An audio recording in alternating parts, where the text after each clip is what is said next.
T-minus 10, 9, 8, 7, 6, 5, 4, 3, 2, 1, 0. Liftoff.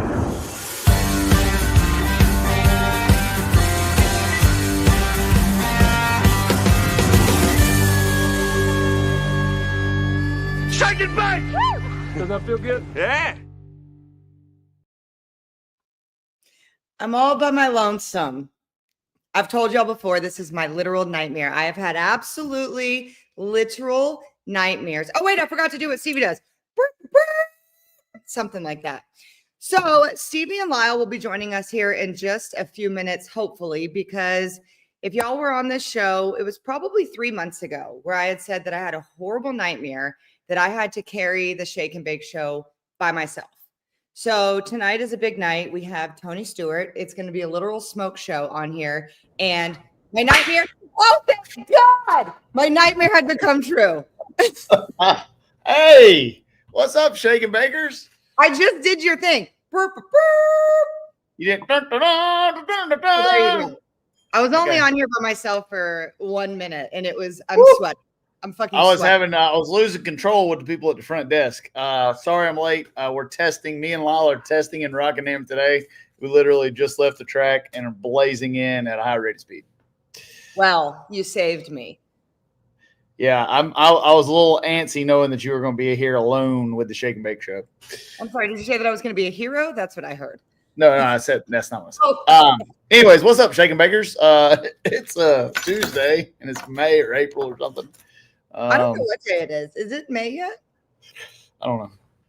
I just know that it is a Tuesday. I miss my Shake and Bake team. I miss my Shake and Bake hosts, and I'm glad to be hanging out with you guys. And guess what? Put the parental advisory up because. Okay, hold on. Wait, don't do it. Let me figure out how to get in control here. I haven't looked at anything. Oh, here we go. Tonight, as we say in the Team Elite pit, Tony motherfucking Stewart. Tony motherfucking Stewart. Awesome. I am super, super excited about this show. And we have been trying to get Tony on for a while, and it's kind of worked out awesome that he crushes his first race win, and then we get him on. It's so funny, Shake and Bakers. We always try and wait to tell you who our guest is going to be. For one, because we got John Force's day was a lot worse than our day, but we had John Force committed probably more prior than we had any other guest committed.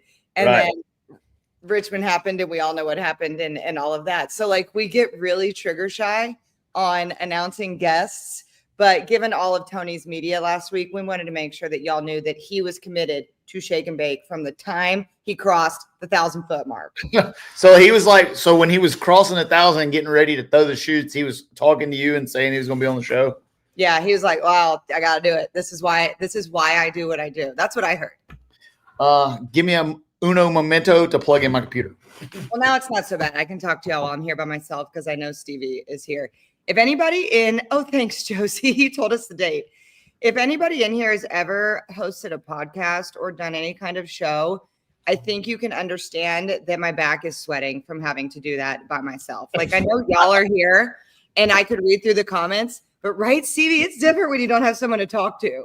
Yeah. So one of the most difficult times I've had on this show is I lost both of you guys one time, and I'm just on here and there's no one to talk to but the fans, but the Shake and Bakers, and it is nerve-wracking. It is. And if anybody can run their mouth well, it's you though.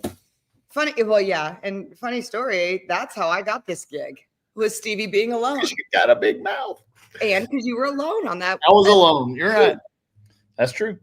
All right, let's smoke through. Lyle will be on in a minute. So me and Lyle literally just went down the track. Lyle's driving 3 cars today. I'm driving 1. And we left, threw our fire suits, helmets in the truck. Lyle's hauling butt home, and I'm headed to the hotel. So it's been a crazy afternoon. We made 6 runs in NHRA Pro Mod today. I don't know how many runs Lyle made. Did you do any good?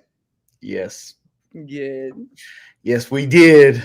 We made 5 really good pokes. We went first run was to 330. And we went 79, 78, 77, 76 to the 8th mile. and ran out 1,000 foot. A few times went 580 at 200 or something like that, but pretty good test session. What?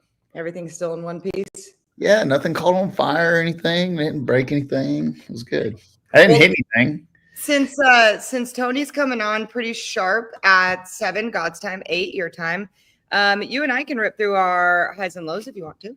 Yeah, we got highs and lows, and then I have a huge announcement. Like I want to wait a little bit until we get some folks, but I have a huge announcement. I tried something new tonight too. I didn't even ask y'all's permission, just because I got into StreamYard here and it gave me some administrative, not for the show, but I was able to connect this to my Facebook and Flows, and I wanted to see if it actually went on there. So we'll see. I don't know. Let me see if I can find any highs and lows. Did y'all do the intro and stuff? We did the normal shake and bake intro, yeah. Okay, I didn't know if y'all got that thing working or not. Yeah, we did that. That's why I did. And yes, Jerry, I am afraid of y'all. She's got fear in her heart. All right, let's see if we can find I don't even remember what my high was. I got yours though. Which one? I forgot. Oh, Easter Sunday with my teacher, my dad, and my stepmom, Debbie. It was very nice. We all got to be normal people, and I had brunch with my mom and sister as well. And so where's that at? That is in North Houston, in Montgomery, Texas. At a golf course. We had breakfast or brunch, I should say, at the country club, and it was real nice. Real nice. We had the Easter brunch at the country club like the Southern Baptist we is. Oh, man. And then I had some more in there. I got to have some good family and friend time in Houston. Hadn't been to Houston in a while. Is there a baby in a champagne bottle? I got one of these. Oh, my little niece, my best friend, Katie. This baby is 7 weeks old and still only as big as the Voodoo bottle. So we had a very responsible brunch with some bottles of champagne and a baby. It was great. I got to spend some quality time with my peeps. And then my last high would be Spencer winning the Too Fast, Too Tasty. Bang! And look who the interview girl is. That was Imagine that. Imagine who set that up. That was so cool to be able to write out a little. His professional high was much higher than mine. Obviously, I'm just the interview gal, but very cool for my first day of first weekend of work with NHRA. Get to interview Spencer on his first win. It was very cool. So I was watching this deal and I was going buck wild, because when you come off the trailer, that Q1 run, I was like, all right, this is it. You know how a race weekend goes. It normally finishes how it starts. I mean, normally, right? You come out and you make that effortless run. That thing's in the top 3 or 4. You basically know you can't get bumped out of the field. You got a few free shots at it. You're loose and you run good. So after that first qualifying run, when that thing went 96 or 7, I was like, all right. I was like, this is my boy's day. It honestly, they were most consistent car there in the 3s more than anybody. But I wish he was here to tell you. It's so funny. He goes, well, my natural instinct, what happened in the semis, it smoked the tire, and so he pro mod pedaled it. Whoop, whoop. And he gave her a little whoop. And it's so cool to watch him learn in front of the world, because he's not trying to hide anything. He's not trying to act too cool for his britches. He said on his Instagram post, turns out you cannot pedal a funny car like a pro mod. Got it. Got it. Put that little check in the cap. Yeah. But that was quite cool. So those were my highs. Okay. All right. My high. I don't have a graphic for this, but we were talking about with our management team yesterday about what my high was going to be, because we haven't raced since the last show. So normally my highs are tied to racing and motorsports. But if I had to look back at the last 2 weeks, my definite high is watching KTR's growth trajectory over the last 90 days. We started really picking up a head of steam about 2 or 3 months ago. We started really running well a few weeks ago, and watching my company and my customers run good. The phone's ringing off the hook. We have more work than we can do. Our engines are running well. You're going to see some of that this weekend. that's my high. Watching not only my company and my customers, but my employees. When you see the light bulb go off and they finally see the vision and they know where we're going, like there's nothing better in the world than that. I get up. I got up and went to work at 4 a.m. today because there's a whole bunch of families that count on KTR doing good, and my staff, my team, my customers are awesome. That is the fruits of your labor, sir. And y'all, if you don't know Stevie, I've said this behind his back and in front of his face. Say what you want about him.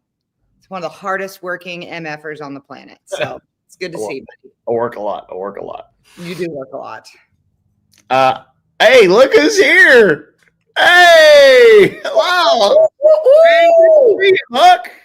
Man, last time I saw you was at the top end of Rockingham. I know. Me and Lyle jumped out like Ricky Bobby. We're on fire. We're ripping our fire suits off. We're blazing back toward the top end. Like, this is like 50 minutes ago.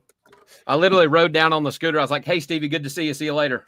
I was really hoping y'all were going home to do this and not going to be in the same motorhome again and us have another situation like we had last time. No. I made it. Tony, MF, and Stewart, we can't be having friggin' amateur hour over here. You can't be all blown out in Jody's motorhome and stuff. No. Okay, Lyle, you're just in. I thought it was awesome too. Lyle, you're just in time for your high. Let me see if I can find it. I don't know what it is, so I can't find it. I didn't load any of this crap. That's because we have Molly, who is a gift to God. 11. She is an 11. Okay. No graphic for your high, but I guess you'll talk about it, and then I have some lows. So my high is, obvious now, but is that I get to come back and run some NHRA Pro Mod this weekend at home. Z-Max only an hour and 45-ish minutes from where I'm sitting right now, and I've missed my quarter-mile family. I got to, today was my first quarter-mile run since – whatever the last race I ran. I didn't run Vegas, so the race before that, St. Louis, wherever we were.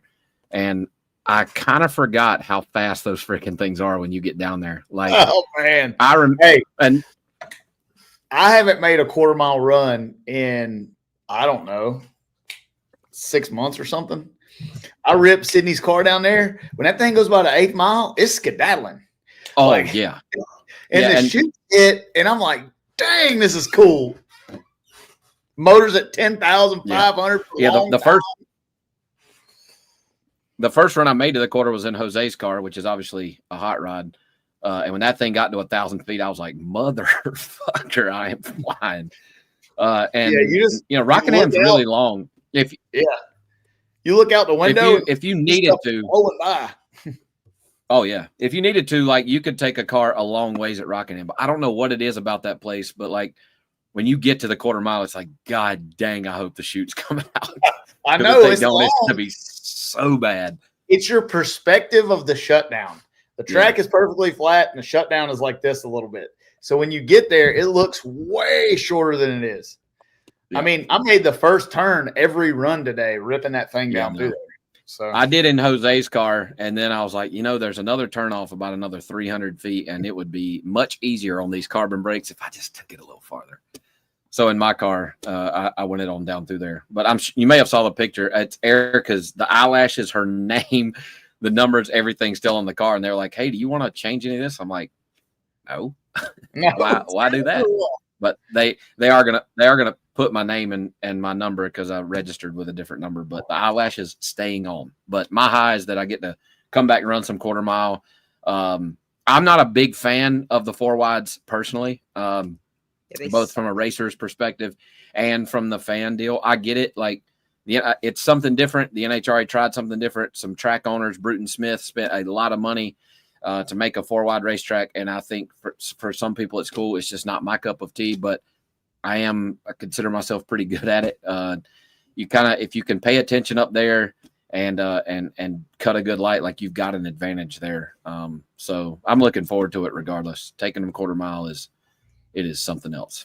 But my high is, you're identifying as Eric Enders this weekend, I seen that thing go by and I was like, damn, Lyle's way uglier than Erica. But I didn't know she wasn't here driving it. I didn't know what all you were driving. I just knew it was a lot of shit. She's in Tulsa trying to figure out their mess of the situation. Yeah. So I was in. I'm not told I wasted Jose's a car good pick and on my her car. ass last week. Oh no.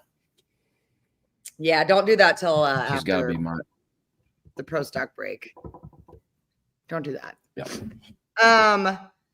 So everybody's Low. Smoke through it because I have a huge announcement before we get Tony Stewart on. How many times can we say smoke before smoke comes on? Smoky announcement. My low is the picture of the roof. Look at all that hail damage. I have to buy a new freaking roof. My roof is destroyed. My fence is destroyed. My screens are destroyed. All my patio furniture on the back is destroyed. This is that same hailstorm that ripped through the Motorplex. And my problems are a lot less than TJ and his family's issues. But your girl's got to buy a new roof, and them ain't cheap. And I'm pissed off. And I have to deal with the home insurance. So that's my. I was going to say, insurance doesn't cover that? Yeah, but I mean, I've never made a claim. I got to have a deductible. I don't want to deal with all this. My deductible is like $5,700 for the roof. Because it's like, what, 2% the value of your house or 1.5% the value of your house. So super fun. I just don't feel like spending $6,000 on a new roof. There's worse. That's why everyone you can get a new roof on your house cheaper than you can buy a balanced rim polished billet Hemi crankshaft. Because there's I'm literally covering my head for shelter, and you're talking about cars. Well, you gotta have a crankshaft. I mean, you got a comparison shop. It is a new roof, and I know I see all of y'all on here, but that's just my low. My life's happy right now. My new low is I got hail damage, and I got to get a new roof. And I just don't feel like fucking with it. I feel like you're doing a lot of bitching right now. It's the low section of the podcast, you nimwit. That's fair. Because I'm all right, Lyle, what you got? I see something with funny hair or something going on. Oh, great. I didn't send this, so I have no idea what's about to come on the screen. But Jesus Christ. Molly, God damn. I'm eat the F up with poison ivy right now. Okay. Wow. This is your stripper costume. That is a t-shirt. That is so ugly. We're going to put this on a t-shirt. The next Shake and Bake t-shirt is going to have Lyle's poison ivy. He is his own lot lizard. But so my house here, I've got a creek that goes all the way around, and a tree fell across it right out the view out of my back porch. And it was backing shit up in the water. It looked like hell. So I'm like, you know what? Got my chainsaw, jumped in the creek. I'm like, I'm getting rid of this. Well, on the bank, apparently there was poison ivy, and it has ate my ass up. It was a lot of fun in a fire suit today. Do you have poison ivy on your wiener? I don't have it on my wiener. It wasn't big enough to get it. Damn.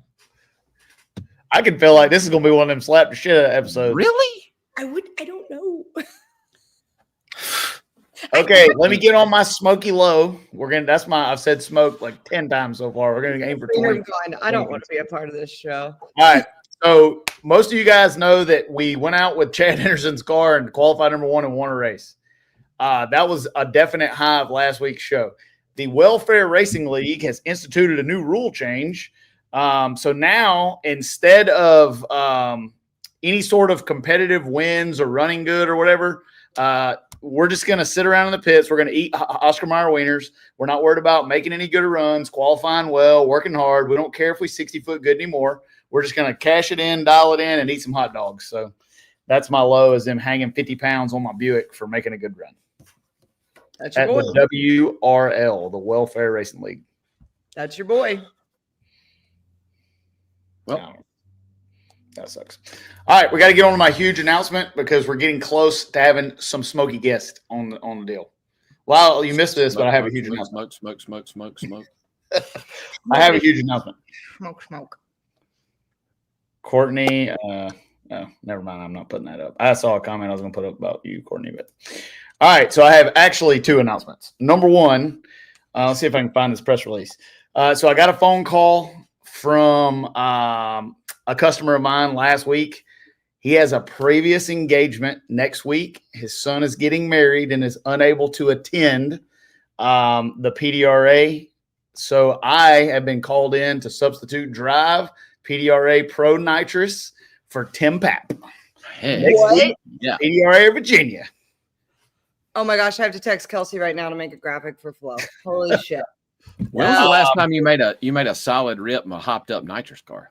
It's been a while. You can see at the bottom of my press release, it says that ever since I ran Jaycox out of Pro Nitrous, the thing needs a little personality. So I haven't made a Pro Nitrous rip since I probably drove that car when it belonged to Marcus Burt when I was testing it.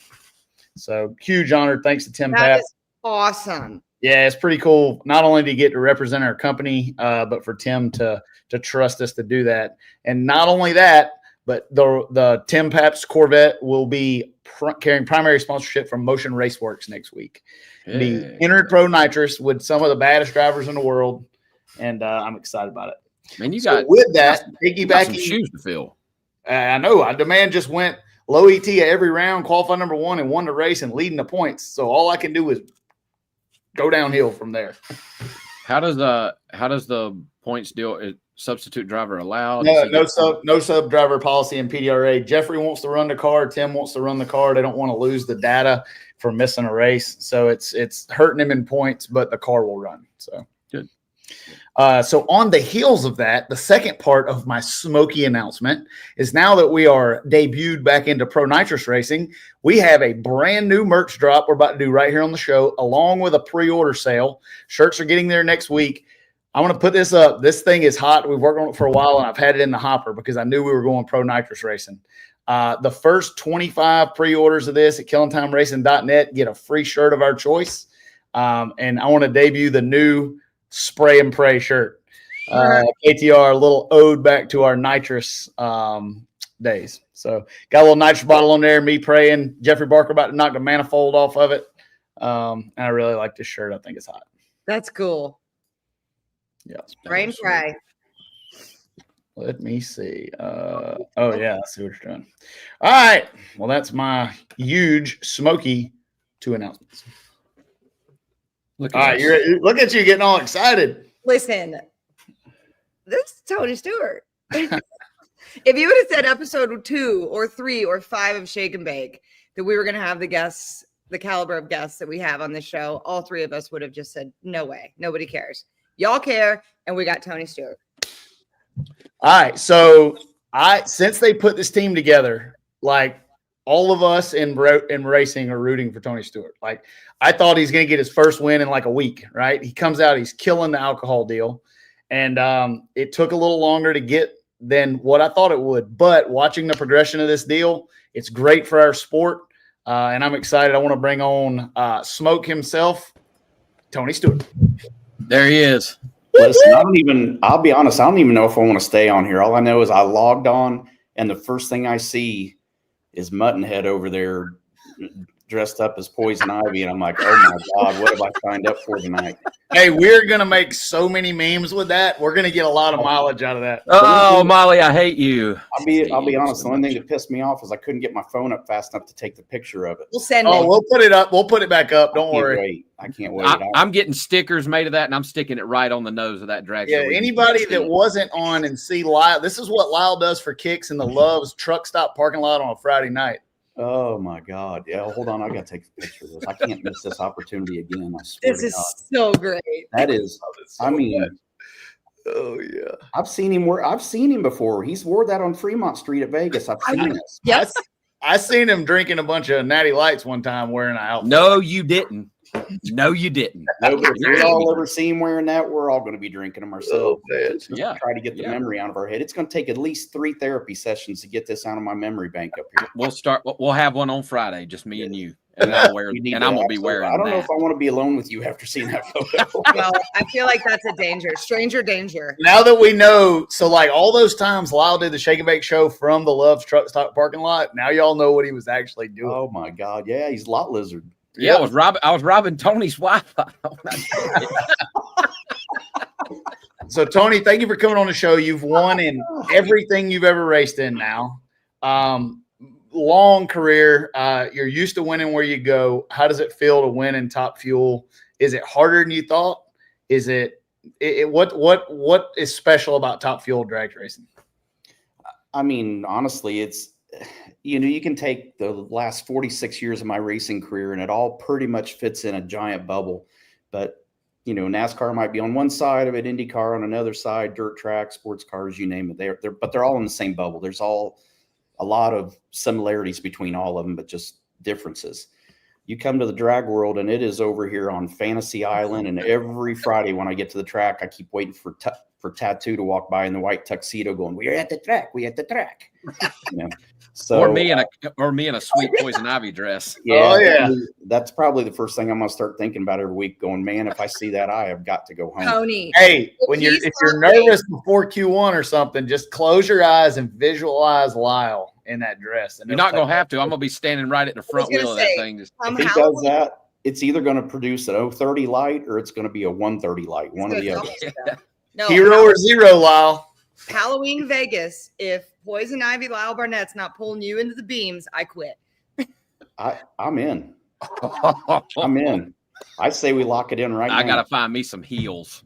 Oh, we got one. Don't worry. Don't worry. I'd say the cast of characters on right now, plus everybody watching is going to chip in. We just need to know your size. Yeah. Is that a one size fits all? Right. 10 ultra wide or something like that? So, Molly, this is taking a turn quickly. So Molly put together a pretty impressive list. I want to read real quick. Tony Stewart's championships: 3-time NASCAR Cup Series champion, NASCAR Cup Series champion as an owner with Kevin Harvick behind the wheel, IndyCar champion, 4-time United States Auto Club USAC champion, Superstar Racing Experience SRX champion, International Race of Champions IROC champion, World Karting Association champion, and North Central Division and now called Dragster NHRA champion. What cars has he won? There it is. NASCAR Cup, NASCAR Xfinity, NASCAR Trucks, ARCA, IndyCar, Midget, Silver Crown, IROC, SRX, Top Fuel Dragster, Top Fuel or NHRA Top Alcohol Dragster, 410 Wing Sprint Car, 360 Wing Sprint Car, 410 Non-Wing Sprint Car, Dirt Lake Model, Pavement Lake Model, Super Modified, UMP, Dirt Car Modified, Big Block Modified, Small Block Modified, IMCA Modified, and a 3/4 Midget. And a partridge in a pear tree. Jesus Christ. That just means I'm old and I've had a lot of time to accomplish. Well, I wasn't going to say that. When you said 46 years racing career, I was like, God damn, Jesus Christ. We'll need a cane on top in here soon. But seriously, Tony, when we just read that, like, what are you thinking as we're reading that? I know your head's like a Rolodex. You're going back through all those wins. Like, I know it. I know that's what it's doing. It's funny because I think inherently as racers, while we're doing it, none of us are thinking about lists like that. We're sitting there thinking about what we got to do to win the next race we're going to.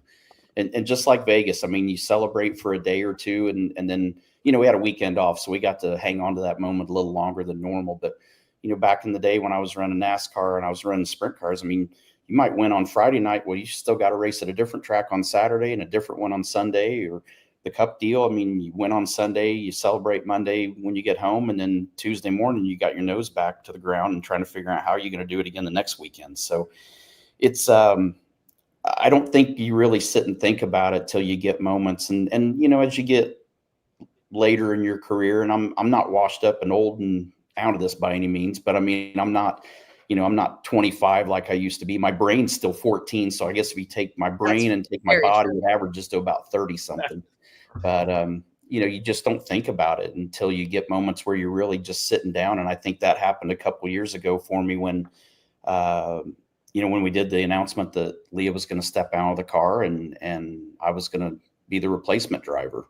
And, I had shoulder surgery right before we went to PR, actually literally the day before Thanksgiving, and went to PRI with a banged up shoulder and all that. And, I couldn't even sleep in the bed. I had to sleep on a recliner. So all I could do is just sit there and type on a keyboard really slow with my right hand. So that's the kind of the first time I guess I really thought about that list and what that looked like. And it wasn't really, honestly, until we won at Vegas 2 Sundays ago that somebody started making the list. And I was listening to a guy reading the list off. I'm like, well, he missed this, he missed this, he missed this. And there's still stuff that's not on that list right now. So. Ashley, who is a savior, Ashley Wilson, who works for you, she just said, one thing I forgot on that list was owner champion in the NHRA with Hagan as well. So that's a big one.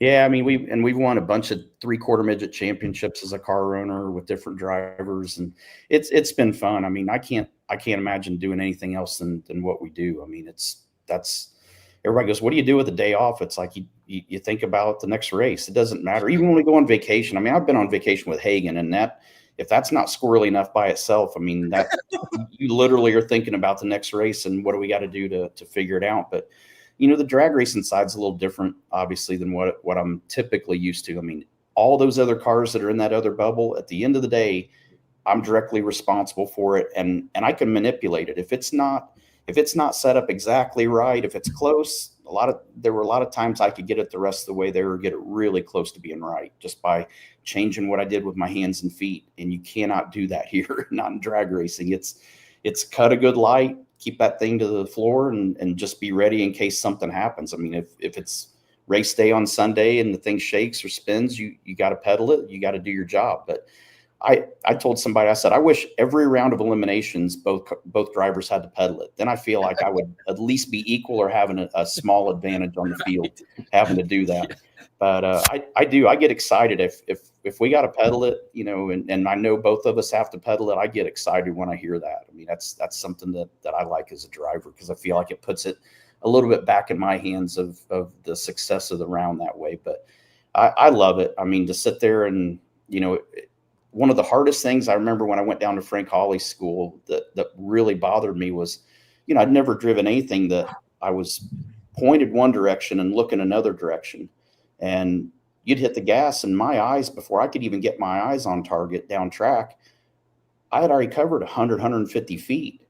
And I'm like, this is kind of sketchy. But then you're like, wait a minute, your ass is in real time. Your ass knows exactly where you're at. It knows exactly what direction the car is moving.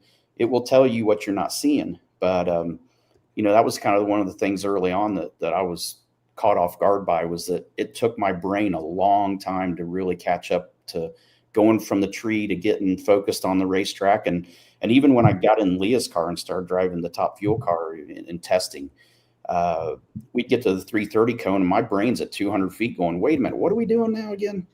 Trying to get caught up. But it's kind of amazing. I tell everybody I'm Southern Indiana redneck. I graduated high school and that was the end of it for me. I'd had all the fun I could stand sitting in school. But you hear people talk about we use 17% of our brain or 18% of our brain. And it's like, well, who figured that out, first of all? Wasn't 20 close enough? I mean, did we really have to get it down to 17 or 18%? But I truly believe that. And, like I talked about the eyes on the tree and getting on the focal point, I went back a second time to Holly's and it was just Lee and I. We didn't take a film crew with us like we did the first time. And I remember her asking me the night before we ran the first day on the second trip, she goes, what's the one thing that you want to get right out of these 2 days? And I said, I want to get my eye focused on the focal point quicker, to where I can see where I'm going, what I'm doing, and more in tune with what's going on. And I remember making that first hit, and it was literally, I think, a 4-month gap between when I went the first time and the second time. And that first hit, my eye went straight from the light, straight down track. And we came in and, go to change, and I'm waiting on Frank to come back and debrief. And she goes, well, what'd you think? And I said, you aren't going to believe this. And I said, remember that conversation we had last night about my eyes getting focused? I said, it did it immediately. And I tell everybody, I feel like what happened in that 4 months in between is kind of like what we do with our cell phones. You might have multiple apps going, but you got one that's on the screen and the rest of them are in the background working. I feel like that's what my brain was doing, was sitting there going, we kind of screwed this up. We didn't do this right. And your brain's sitting there going, okay, we're going to fix this. Yep. And in the 4 months in between, I have no idea how long it took, but when we went to make that first run, it had made the adjustment already and figured it out. So it just kind of amazes me, some of the things that we all do in the industry and drag racing now, of how, I told our Cup guys last year, they were asking me a lot of questions about it. And I said, how when we drive, we make split-second decisions. Like, absolutely. I said, well, take that split-second decision and make a split-second decision off of that. That's what your brain has to be capable of doing to drive these things, because it spins the tires. You leg it too long and don't get out of it quick enough, it's 100, 150 grand, Yeah. So then take many of those ass kickings to sit there and realize you got to be on top of it. So, when Frank told me, he goes, being a good driver isn't about how you drive the car in the way that you're thinking. He goes, being a good driver is, doing the right things, catching it when it spins, cutting a good light, keeping it in the groove,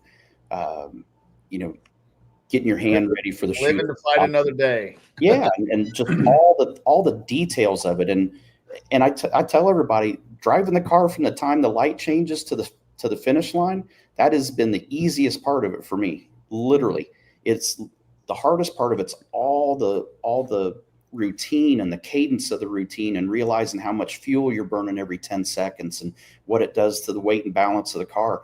All these little details that when you watch it on TV, you think, they fired up, they twist the knobs, guy does the burnout, they come back, twist the knobs some more, they line up and go. I mean, that's what you see on TV. And until you get in it and are physically doing it, I mean, I went to Holly's and I couldn't do the same thing twice. There were about 20 things on the list of what we had to do during the run. And I finally, after the second run, I said, pick the 5 most important things and tell me those. Right. I said, I got to get 5 down, and then got that 5. And I said, okay, add 2 more. And then that was the way that I had to learn. And everybody learns different, but that was the way that I learned the best, was just having him do it that way. And he understood. I mean, he's run so many of us through there. I'd say 90% of the pro drivers have been through his class at some point. So he knows that everybody has a different learning style. So that was the thing for me that I had to simplify it before I could complicate it, so to speak. Yeah. And a lot of that, and this is obviously an opinion of mine, but a lot of that is not learned. Like a lot of that you already possessed, right? There's so much of that all that you just talked about that is natural, right? It was there. You just had to find it. Your brain had to go in there and find it, and you doing all the things that you've done and all the racing you've done, it was already there, and a lot of that, some guys have raced for years and years and years and years, and they just flat don't have it. Mark Ingersoll, I've heard him say, you either do or you do not, Right. And you've either got it or you don't, and there's, like I said, there's just guys that have done it for years. But Stevie, before you go on a little bit off, but to talk about what Tony was talking about and all the things at PRI a couple years ago, or it's been several years ago, within the past 10, I had a car at the TBM booth and the racing simulator company was across the aisle. So as I stood with the car, I watched a lot of that. And there was someone in a wing sprint car, and it was at Eldora. And I was listening at first. I'm like, God, I'd heard a lot of guys go there and fuck it up all day long and all kinds of stuff. And I'm like, damn, that dude is ripping. And I stood back, and it was this big thing, had all the actuation and whatnot, and ripping. And you stood up, and I'm like, and I was like, what the fuck? And there was a kid there that you were talking to or with and knew him, I guess. And he got in the seat, and I would just happen to be standing within earshot, and you nudged the dude next to you and said, hey, when he gets up here and hits this shadow, I guess there's a spot in the wall where it's flat and turn or whatever. You're like, watch, he's going to get there and he's going to fuck up. And he did, and I'm like, dude, I mean, the dude can just, and I know that you've raced a bunch of wing sprint car stuff, but like, you just fucking got it. I mean, there's just no other way to say it, that you just, that's I think it's the same, but different. I mean, it's what you're talking about on the drag race side. It's that way in every race car. You either got it or you don't. And there's guys that you can teach to do it, but they got to work their ass off to you take a guy like Kyle Larson. I mean, Kyle's been biggest topic all year. I mean, the controversy with him and Formula One drivers and this and that. There's a guy like him every generation that comes along. And Kyle's one of those guys, you can grab him by the back of his uniform, pick him up, sit him in a seat, put his helmet on, tap him on the helmet, say, play nice with the other kids, and you just send him off. And I tell this, and I know he's had to have heard me tell this story, but a guy that worked over at Hendrick was talking about, Kyle had been in Cup already for like 2 years, maybe 3 years. And he called in on the radio one race, and he's like, I don't know what it is that's behind me, but it is hot. It's got the seat hot, hot, hot. Now, keep in mind, he's run a K&N car. He's ran a truck. He'd run an Xfinity car, an ARCA car, and now in the Cup Series for at least 2 years by the time the story came out. He didn't know what it was. It was the oil tank, and it's behind there in every one of those cars. That's where the oil tank's located. Like, he doesn't know. He didn't know that was the oil tank that was making all that heat. He goes, whatever it is just ultra hot today on that particular day. And there's just guys, there's not guys like him. You just plug and play. He's a plug and play guy. It's like just something you plug in the wall, turn it on, and it's running on its own. That's the way Kyle is. He doesn't have to think about it. But I also remember watching him run a dirt late model for the first time. and I was watching it on flow, and he ripped the right rear corner of the spoiler off, like 4 laps into it, trying to run on the wall. And he faded. He got the lead doing it, but then he fell back to like 6th at the end of it. Well, he lost so much downforce off the back of the car because he knocked the corner of the spoiler off. So I texted him that night. I said, listen, with 100% certainty, trust what I'm telling you. That is your life jacket. I said, you fall in the water, that's the thing you want the most, is that life jacket. That right rear corner of that spoiler is everything to you. I said, if you need to use it on the last couple laps to get by a guy, do it. But if you knock that off, you got no shot, just like tonight, the night that he had it happen. And the next night he handed them their ass. And that spoiler stayed on it the whole night. And I mean, the Alexander McDaddy of all ass whippings that I saw. The guy that only run 2 nights or 3 nights in a dirt late model. So I think you have those guys that are just naturally talented and it just is a natural fit. And then there's guys that have to bust their ass to learn and can be as good, but they had to work a hell of a lot harder to get there. And then you've got 50% of the people that it doesn't matter how hard they work. Yeah. They just aren't going to get there ever. Yeah. Agreed. I agree 100%. So like when you came in, when we all found out you were running Top Fuel, like we're all excited racing. We've been drag racing our whole lives. This is not going to be good for you the way I'm going to say this, but there was a huge sense of relief when you came in and didn't just get it. Sure. Because it legitimized our sport, right? Because everybody knows that you're badass in whatever you drive. And when I hear you talk about, all of my friends that aren't hardcore racers, but we'll call them acquaintances, they're calling me all the time. What's happening with Tony Stewart? What's happening with Tony Stewart? Why is he not winning? And like when you explain to him that your success in all the other arenas is tied to a fact that you are such a good driver that you can help the car, and that in racing, in drag racing in particular, pro level racing, there is no room for any mistake ever because there's no time to fix it. And watching that light bulb go off, it really brought a lot of legitimacy to pro drag racing. And I know it sucked for you in the beginning getting it, but if you would have just came in here and smashed the whole Top Fuel field in like a week, it would have hurt the sport. It would have. Yep. So, and if you think even further back to that, the very first race I ran was the fall race in Vegas the year before I ran alcohol full time. And went to the finals and God, I can't even think who I lost to now. It was a girl. Yeah, it was one of the Meyer cars, wasn't it? No, it was Payne. Wasn't it Payne? Yes, Madison Payne. Oh, Maddie. Yep. So Madison and I both make her. I mean, obviously my first race, but she makes her first national final. So whoever wins, it's going to be a first time winner. And even the day after we lost by 1.5 inches. We said the same thing Stevie just said. We're like, in the big picture, if I'd have won that first race out, it wouldn't have looked good. Yeah. And honestly, I think Madison's cool. Her and I've had a good friendship ever since. And it was neat to see her get hers. And it's like, I'll get mine. I'll get one eventually, and we ended up with 4 wins the next year. I think 2 national wins and 2 regional wins and finished second in the points. So, I mean, we had a good year. Definitely no complaints, but I absolutely agree. I totally agree 1,000%. The worst thing that would have happened, as cool as it would have been for me, in the big picture, it would not have been good to win that first race, just down to perception. Even though we all understand it, the industry understands it, to the masses out there. And just like what you're saying about people nonstop, I mean, that is the greatest thing about going into Charlotte this week is I don't have to answer the question, when am I going to win a race? Now you can go have fun and play with your race car. Yeah, and that's what winning happens. That's what I told our guys in the meeting after we got done goofing around after the races were over at Vegas. We had our team meeting before we all left, and I said, the great thing is from now on, we get to just show up and race. We get to show up with our race cars, and we get to race like everybody else. We don't have all this massive pressure from everybody going, when are they going to win? Yep. But you're right. I mean, I think that was probably throughout the course of the year last year, the most frustrating thing for me is 90% of how I made my money for 40 years doesn't pertain anymore. I mean, it just doesn't.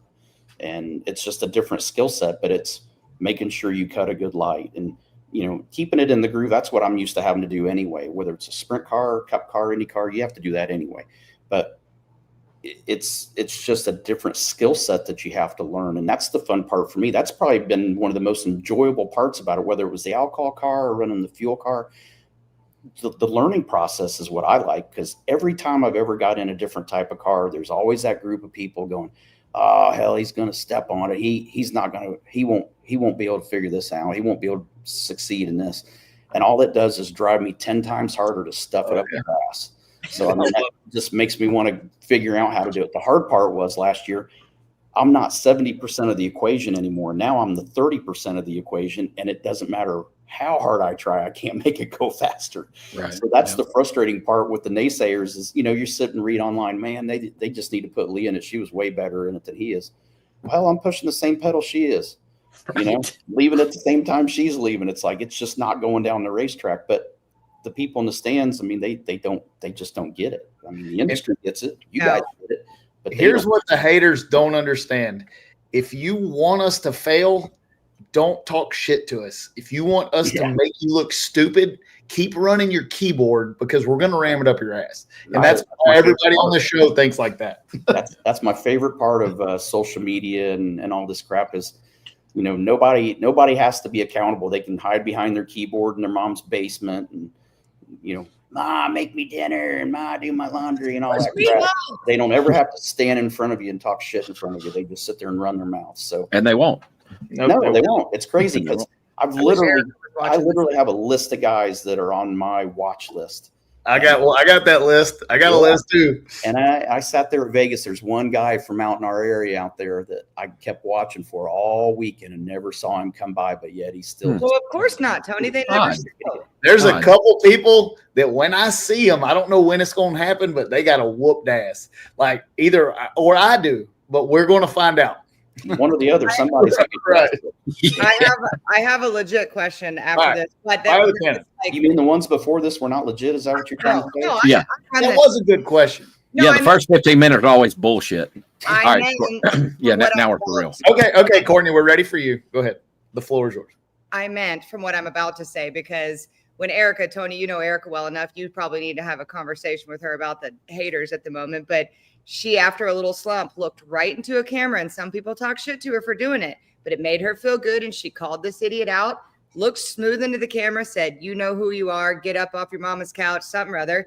And it felt good, and you were able to move on. So fuck them. Anyway, my legit question is, at the Four Wides this weekend, I've seen a couple questions about this, and Spencer had asked, and we've talked about it, but I went up into your crew chief lounge to try and get some inside information from my top end stuff. And Leah and Neil and Damagala were in there talking about your perspective on the Four Wide and how you legitimately are like amped up about it. And a lot of drivers aren't. Like, I don't think it's a secret to 80-90% of the drivers don't like it. Maybe they're good at it. Maybe they fall in favor of it, but they don't prefer it.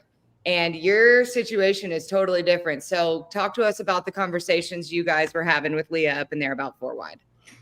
Yeah, I think it kind of stems from the fact of, like you mentioned, 80 or 90% of the guys that have grown up in drag racing don't like it because it's not traditional. It's a technically, I guess you would call it a gimmick format.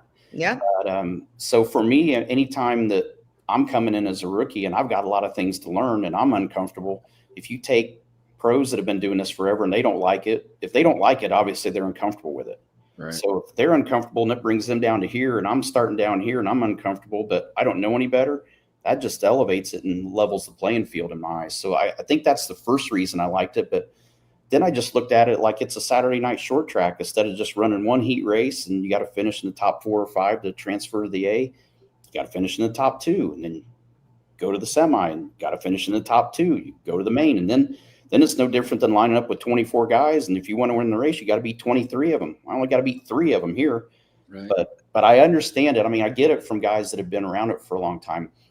But when you look at that list that you just read earlier, I've done different stuff my entire life. So I've never just got stuck in one pattern and one feel of anything. And I think that's what helps me. But you throw people in an uncomfortable situation and put me in a situation where I don't really care either way, I get real comfortable then. And then that makes me look forward to it. So I've looked forward to these 2 events all year, coming to these 2. So, and even last year, I guess it would have been 2 years ago when I ran the alcohol car, we win at Vegas at the 4 wide. We go to Charlotte. I lost to my teammate, Mike Coughlin, by 2 inches, and he plugged it in enough to turn the top bulb off. And I remember sitting there going, well, that was cool. And still had time because the other two hadn't staged yet. So we're both fully staged, and I'm watching his bulb go off. And I know that distracts people. And I'm like, that's fucking cool. You know, That worked. I just like that stuff. So The quote, like, the quote somebody that thinks they're going to screw with me on the line with lights. I'm like, yep, turned it off. Cool. Whatever. What's next? You know, what stuck with me, and I even wrote down in my little notebook, and I asked you in the interview, is they had said, Leah said, you said, if it wreaks havoc on normal people, like put me in. And then Neil had told me that you guys were talking about it. And afterwards you'd said, oh man, I really have to cut a good light here because I've really made this clear to Leah that I'm going to be good at it and I can't suck at it. Yeah. And then in the finals, cut an 082, which was the worst of the weekend, going, yeah, stuck to my word there. Yeah. But honestly, it's kind of like what we talked about losing that first race. And I remember when we finally got towed back and everything, we done with the interview, and we're getting ready to do the photos in front of the banner. And I finally get a chance to see Neil and Mike. You know, the first 2 rounds I had hole shot wins, and then we go to the finals and I step on it and cut an 082, and then Neil and Mike shine and give me a fast enough car to drive by those guys. So that was the part where I think for our whole organization and how much pressure it puts on the crew chiefs in drag racing, that was the best case scenario for us in the finals, for them to win the race. I didn't win them the race. They won the race. So collectively over the day, we all had our shining moments where we all stepped up and did our jobs. But God, you know, if I'd have went out there and got another hole shot win in the finals, for me, it would have been amazing, but may not have been as much for those guys. So for those guys to be the determining factor of us winning our first final like that I feel like carries way more weight for our organization and for our team than it would have been the other way around. And when it comes to winning championships, your crew chiefs knowing that you got them when they're not doing good, and them knowing that they've got you when you're not doing good, when you guys have each other's back, that's what makes racing fun. Yeah, like I can't tell you how many times I've told Billy going up for a final, you're gonna have to carry me on this one. Like I need you. That's the beauty of the whole puzzle that people don't understand about drag racing, that it is a team sport. Yeah, and you know, I was pretty disappointed about it. I mean, we left the track, and I actually had to fly to San Antonio that night to go to a good friend's funeral the next day, and I was really discouraged on the plane. And it's like you sit there and you get amped up, and you guys probably know this better than I do. I feel like, I mean, I can sit there and run a 30-lap sprint car race or a 3.5-hour 500-mile race at Darlington and be a little tired at the end of the day, but you're not exhausted. I mean, Friday and Saturday, I'm going to make 2 runs. I mean, that's 5 minutes of being in the car, basically, of physically driving the car from the time they fired up till I turn off. 5 minutes total. And I'm lucky if I even remember to eat. Let alone at the end of the day, I mean, come back to the room, I don't even want to take a shower. I'm like, you're going to have to just put a pin on your nose or something. I'm crawling in the seat. Yeah. It is drag racing is the all-encompassing sport. I can't tell you how many times I've won a race and everybody thinks that you go party and you're so exhausted by the time you get them taking pictures, you just want to go to sleep. You're wore completely out. And the only thing I can think of on it is, you know, when I ran the sprint car, you go out for hot laps, you get 2 laps. You go qualify 2 laps, 8-lap heat race, make it to the A. You don't run again until the main event. Then it's 25, 30-lap A main. Then you're a little bit tired after it's over. But the thing that we have in our sport is for the drivers, we got to be up. Every time we go to the line, we got to be up for that light. I mean, that's the biggest thing on our mind is cutting a good light. So your adrenaline, I feel like we got these peaks and then you got these valleys. You get back from the run, you get your work done, talk to the crew chiefs, you debrief, then you got this downtime and the adrenaline goes down. Then you do that cycle again. Well, you do that 3 or 4 times in a day on Sunday, you are wiped out. You don't care. You don't care how happy you are you won. You're happy to get the shower and go to the sheets at the end of the day. So now 20 years ago, 30 years ago, that might've been a different story. So well, maybe even 4 years ago, 5 years ago, it might've been different for me, but this right here is all worth it. And you see all them people it takes to put you in that winner's circle. You see them lined up like that. That's a bunch of people rowing the boat in the same direction right there. Now, I will say this, though. They are going to have to work on their cooler game over there. Yeah. Oh, did they miss? Little lax on the cooler game there. They tried to get me, which I think in all reality they need to blame Leah, because when Leah darted straight down away from me, You know. I knew. You knew what was happening. Didn't even have to turn around and go, what? I knew exactly what was following it. Now, Look if at they that tried little with nugget. Taylor, it'd have been game on. So How awesome is that right there? Look at that nugget. that was so I will say this before we even shot that, when they bring us back down the track and they got the aluminum stage on the racetrack and they invite the fans down, I'm the first guy up there and we're doing the interview, and Jason turns over his shoulder and looks, and it's Leah at the top step with Dom, and I'll be honest, I about lost my shit. I mean, because you can think about it, and I can't even say I really thought about it a lot, but you think about having your family with you at the racetrack, but I never thought about Dom and having him at a victory. Never even envisioned what that was like. And when I turned around and saw her holding him at the top of that step, it was going back to when I moved to North Carolina, and they teach kids how to count down here. They would say Steve Park, Rusty Wallace, Dale Earnhardt, Sterling Marlin, Eric Bonnie, and all the car numbers up. And so I started going through that in my head, so I didn't cry up there. But it was emotional, and I think the one that is a step further than that. My dad's 87 years old, turned 87 the April. Yeah, perfect timing. That one was one that really got me. I mean, that guy is 87, was running down a sticky racetrack in cowboy boots. And I'm like, I don't even want to run that far, let alone he was running to try to get to me. But yeah, that was the coolest freaking video. Yeah. I'm pretty sure you could drive a Mack truck through his legs. I think he's rode a horse about 4 times, and he's like, he looks like he works on a horse every day. Like that's his job, is riding a horse all day long. So, but it's funny because I remember being at Night of Fire last year. That was a regional race for the alcohol cars too. And he came from Indianapolis to come to the race, and we were sitting in lawn chairs in between rounds. And he goes, I don't think I'm going to run my TQ midget all the races next year. And I'm like, why not? He goes, I think I just want to go to more of your races. And it literally wasn't till we finished the race that night and I was driving the motorhome the next day till I figured out why. It had nothing to do with coming to the races to watch me drive the race car. He wants to come see his grandson at the racetrack. That's why he wants to come to more races. It ain't about me. And then somebody else reminded me, they said, well, are you sure you're even second on that list? I'm like, what do you mean? He said, well, what about Leah? I'm like, oh shit. Yeah. I went from the Go ahead and take that third seat there, bud. I'm P3 and just barely hanging on to a podium right now. So that's, thank God, I don't think there's any more family members to knock me down the list right now. Yet.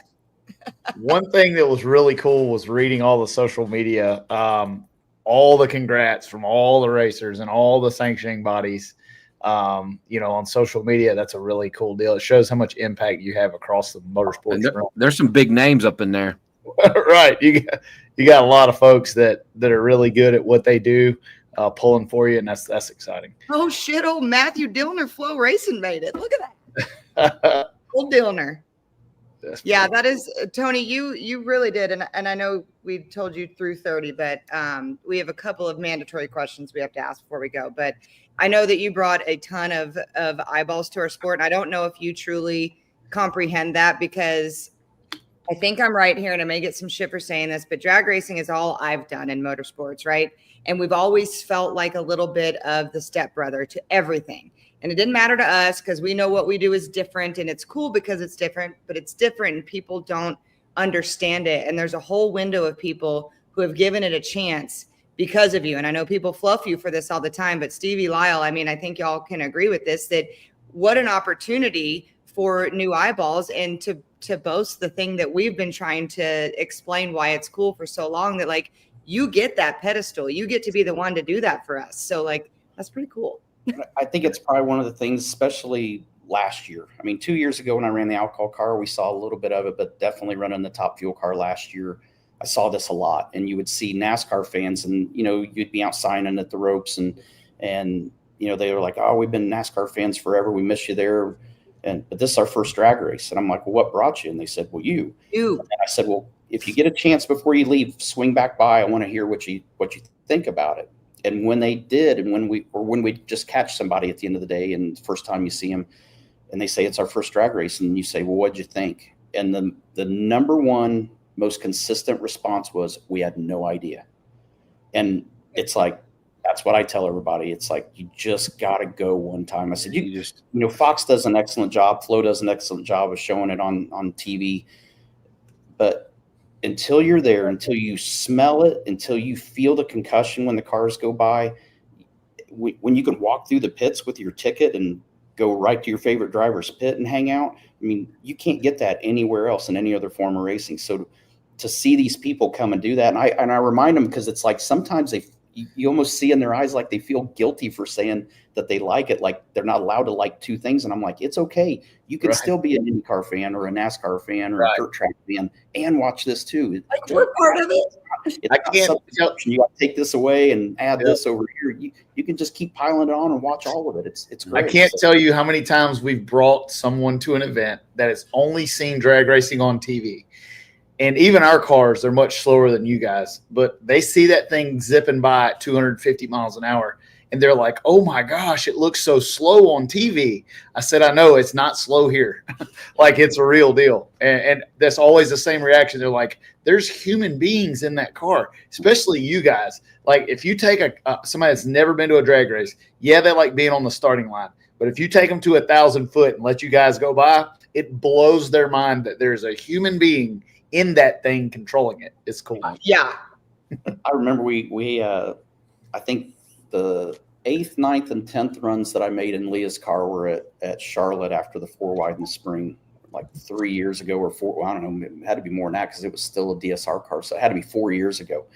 And Larson came and watched the last run. And, we got Larson, we got Clint Boyer, and everybody else that I know that race in Cup and runs sprint cars. And I got a video of Larson when we made the run. Leah put him right up there where the starter is.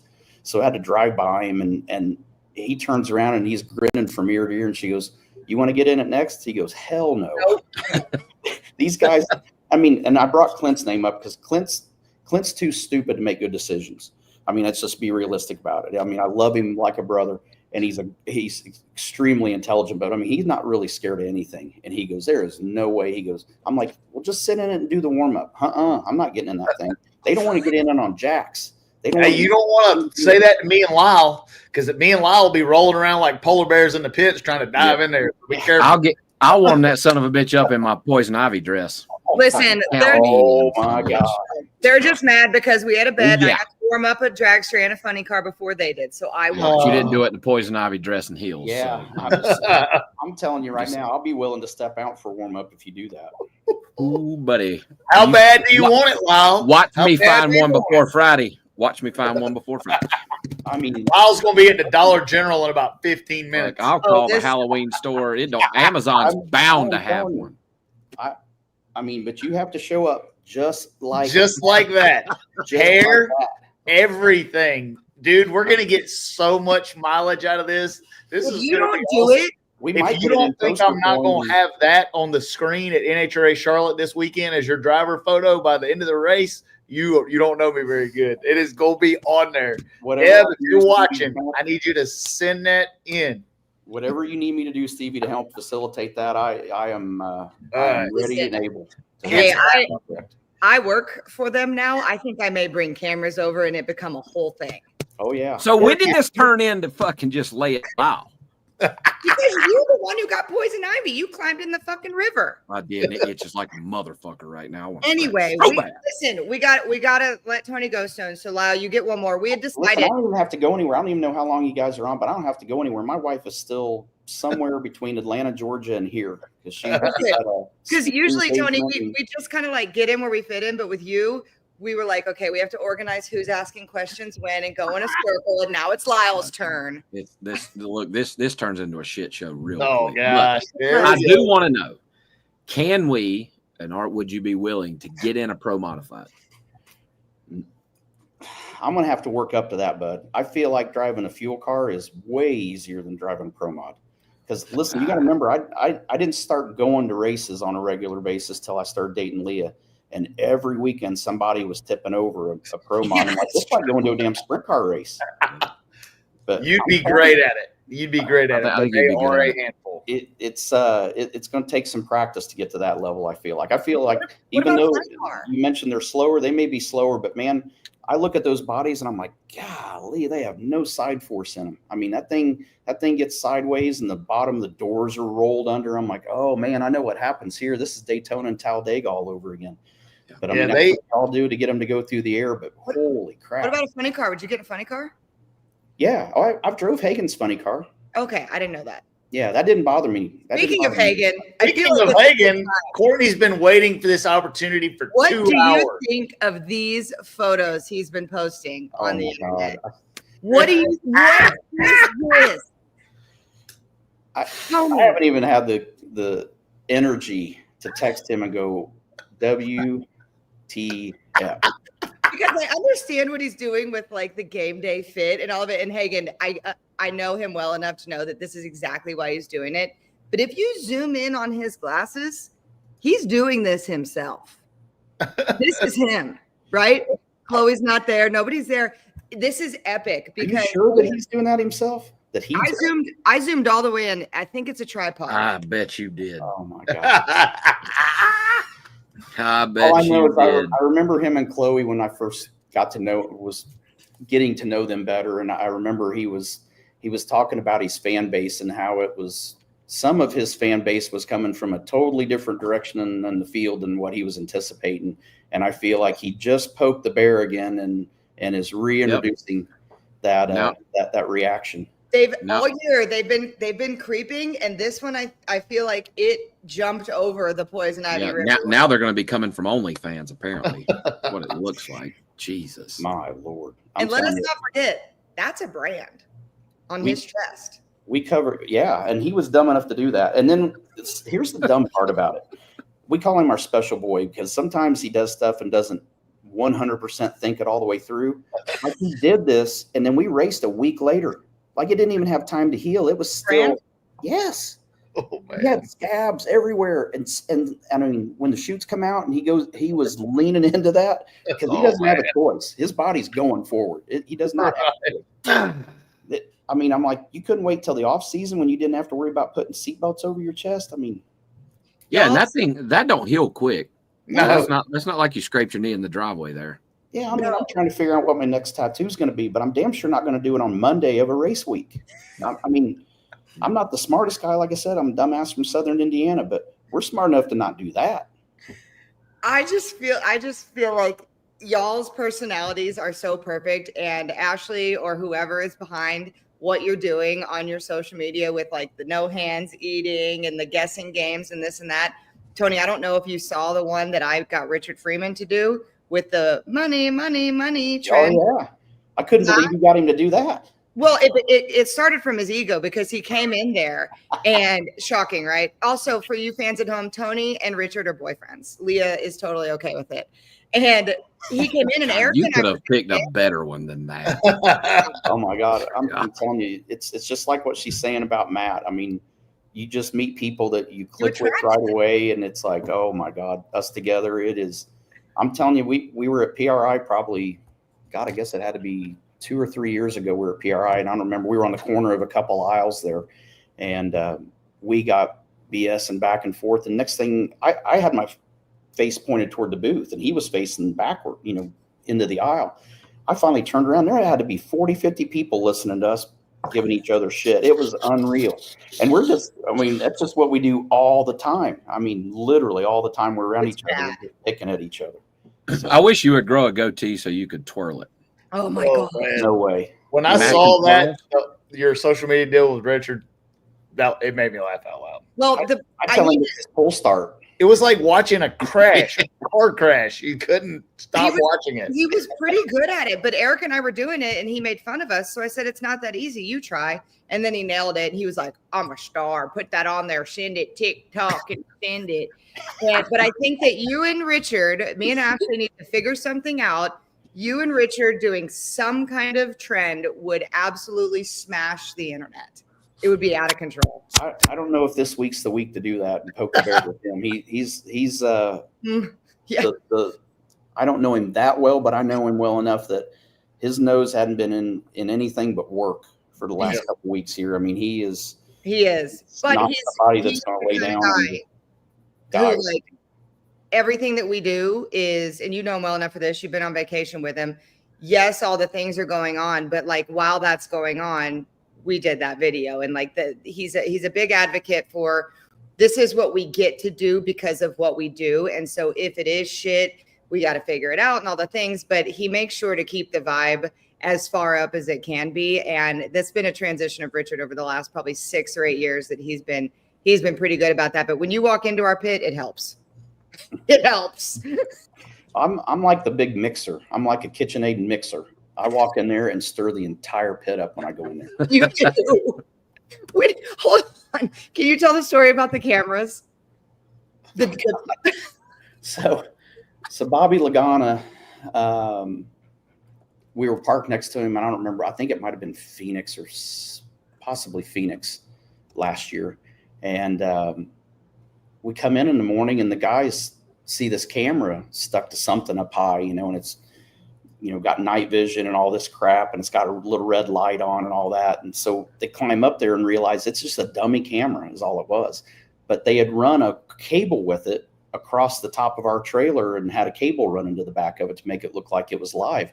Well, they traced the wire over to Bobby. Bobby's over laughing his ass off. And I'm like, oh my God, I think I've been in this sport long enough. I can start pulling my stuff now. So went over and got with Bobby and said, hey, where'd you get these? He goes, Amazon. So I looked it up, got a 4-pack of them, got the magnets, all this crap.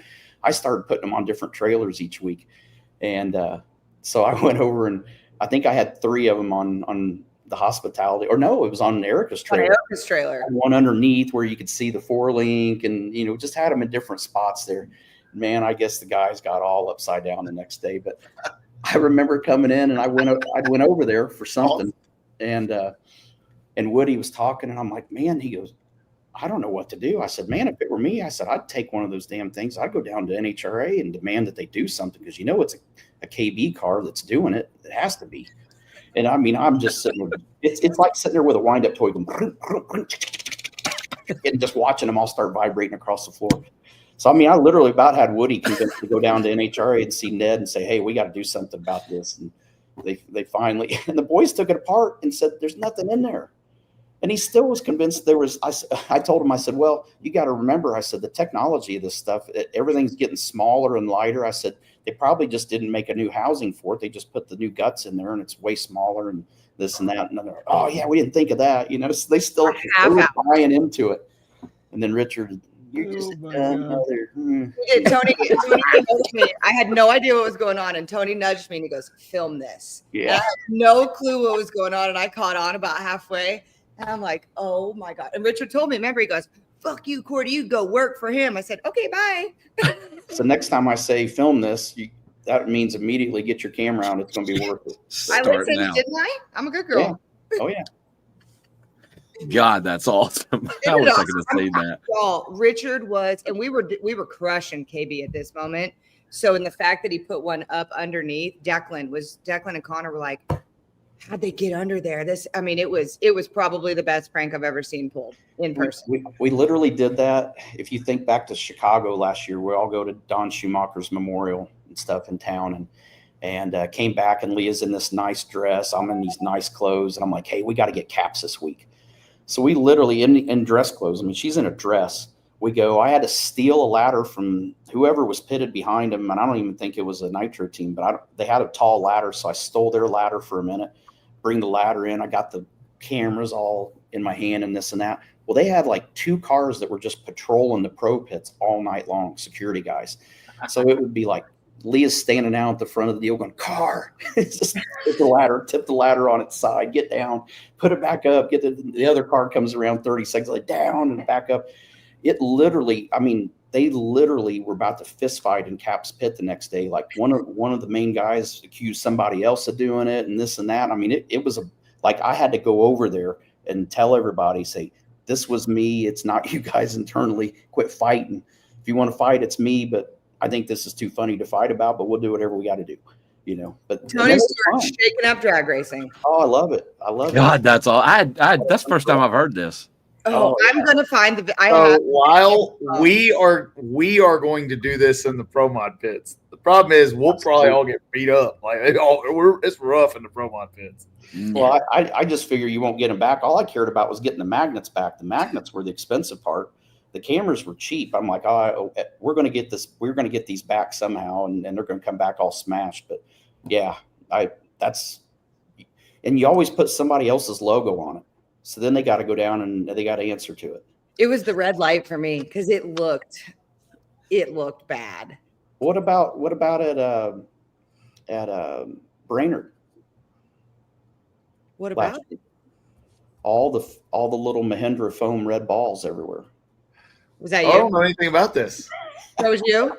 Tell me this story. I don't know anything about this. So Mahindra was a partner on the car, and we said, hey, anything you got that you can throw out to fans. I said, we're going to go cruise out in the zoo. And so they bring these foam red balls that got Mahindra printed on them, which should have been the dead giveaway of where they came from. They were, yeah. But we get back and we got a whole box of these things. So like 6 people are sitting there. I bet we crammed 120 balls in toolboxes and drawers.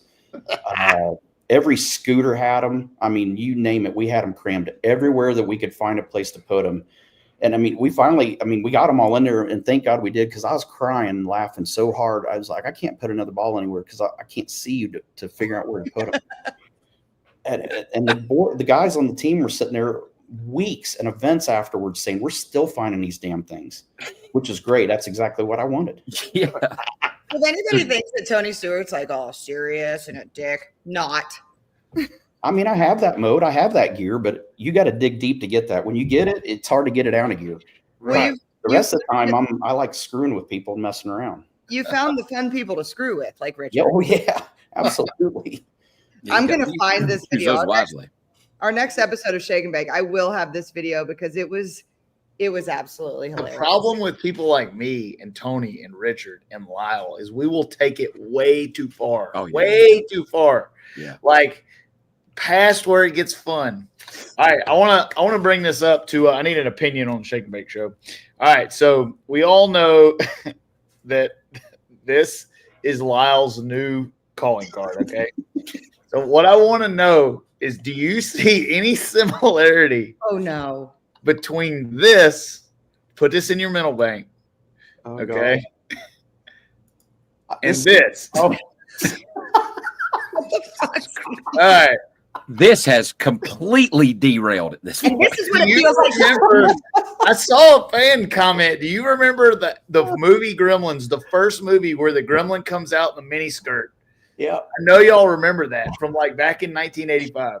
Well, Wow. you guys were like 2 or 3. I was like 13 or 15. When Gremlins was awesome. Lyle, the gremlin in the mini skirt. I'm gonna find a picture. It's coming. Look, I got to draw the line somewhere. You don't want me in a fucking mini skirt. No. I can promise. But I gotta do.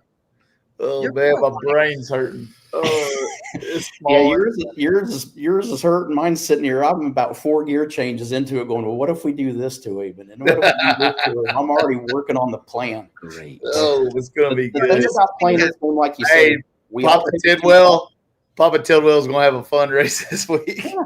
But like I'm you sure said, he's- we all take it too far, and that's the whole thing. Is you can't bring your ace and play your ace first. You gotta play 8 of clubs or something like that, knowing that they're at a 5 of clubs level. And then when they ratchet up and they play the 10, then you got to play the jack and then queen, and you gotta save some stuff in your pocket. I've got some good ones in my pocket that are a level 4 stage into this deal that I haven't done yet that I've wanted to do so bad, but it's something Do that it. it's pretty intense. My I've phone got one coming. is full of text messages of female gremlins right now. Works because It's it's gonna on be your right. algorithm now. Every time you open your phone, it's just going to pop up. Oh my! Oh man, everybody's texting me. Erica's car with the eyelashes on it. Like, you may as well just Oh my God! Put that back go up. into it. Yeah, there you go. That's you, Lyle. That's No, it you. ain't. That's somebody who's got eyebrows. That Oh ain't my me. gosh, Molly, I found the videos. Oh You my have God. to stay on here until we send this video. Lyle, you don't have any any idea how many people don't like you or like Kyle, you. this is Fuck them. what you're feeling right now is what it usually feels like to be me on the Shake and Bake show. So man, Well, I got 3 days to work something up for you there. I got the readers. Yeah, no one cares. It's your turn today. You could have, Tony you could have Stewart's on 3 my months. side. You ain't gonna catch up to Stevie and I right now. We're already. man. We're I'm already way down the path. Yeah. Like I'm thinking, I need a party store here, I got to get ahead of a this. bucket of Crisco and some rope. Like You ain't getting ahead of this. necessarily in that order. I got to get ahead of this. I just need Yeah, I a shoe am. size right now. That's all I need help with. Yeah, I just need the shoe size for your Let me see shoes. what I'm these gonna make you back me crocodiles. up too. Oh it's my some God. go-go. Can we, if Lyle is, if Oh. we get him some heels, can it have the goldfish in it? The big plastic ones with the goldfish in it? Absolutely. I mean, I wear I a- used to live here all the time, so I mean, I know exactly where to go to get those. We're a 10 and a Big half. fan of the shoe show. I 10 just and sent 1/2. 10 and 1/2. this is My going to be Crocs. regret. My Crocs. I don't. What give did, a what fuck. did you do? Courtney? I just said I found the video of Damn it. Tony with Richard and Use the your camera. words. Use your words. I got nervous. I'm on glass 3 of 1. I got nervous. And I hope that it's gone through. There it goes, Molly. Hopefully it wouldn't go. And if not, I can just play it on here because it is phenomenal. Molly. I There don't we like go. any of y'all. None of you. No one cares. Hey, while we're waiting for that, we can watch a winning run. Oh yeah, we forgot about that. I forgot about that. Got him I have squirting not. out there. Oh, I bet I have Damn, there's- watched that 100 times, literally, and not for the reason of watching the run for that. That's oh yeah. the reason I Yep. watched it 100 times right there. I Tony, told this story last Shake and Bake show when I won my first NHRA national event was in Topeka, and everybody on the starting line, there's 100 people filming down track, and Erica Enders was the only one filming my crew. And like she said, you're going to want this video. You're not going to give a shit about that. You want to see them because that's who works hard to get you there. And I still have that. It was awesome. Courtney did mine from Dallas when I won my first one, and it was fucking awesome. There is nothing like that because I feel like it's a little unfair. Like as the only person here who has never won a big race or anything on my own, I get the best view in the house all the time. And there's a million pictures of me, even from like Door Slammer Nationals when we won it. I go in front of the crowd. And so I'm kind of alone by myself too. I'm like cheering, but there is nothing like that. And y'all are so robbed of that because to me, that's what, again, we talked about earlier about people not thinking drag racing is a team sport. That moment right there, I was standing right behind Michelle Domgala and watching all of that happen for you, Tony. That's the euphoria. That's the thing like that people don't understand. And them, I work for them now, so whatever, but them wanting to clean up the starting line for the final rounds. No. Like have it safe, all the things. But that right there, I get more letters, more emails from Elite that's why people like us and root for us is because they want to watch that. And when you take that away and you have 4 guys up there high-fiving each other, like.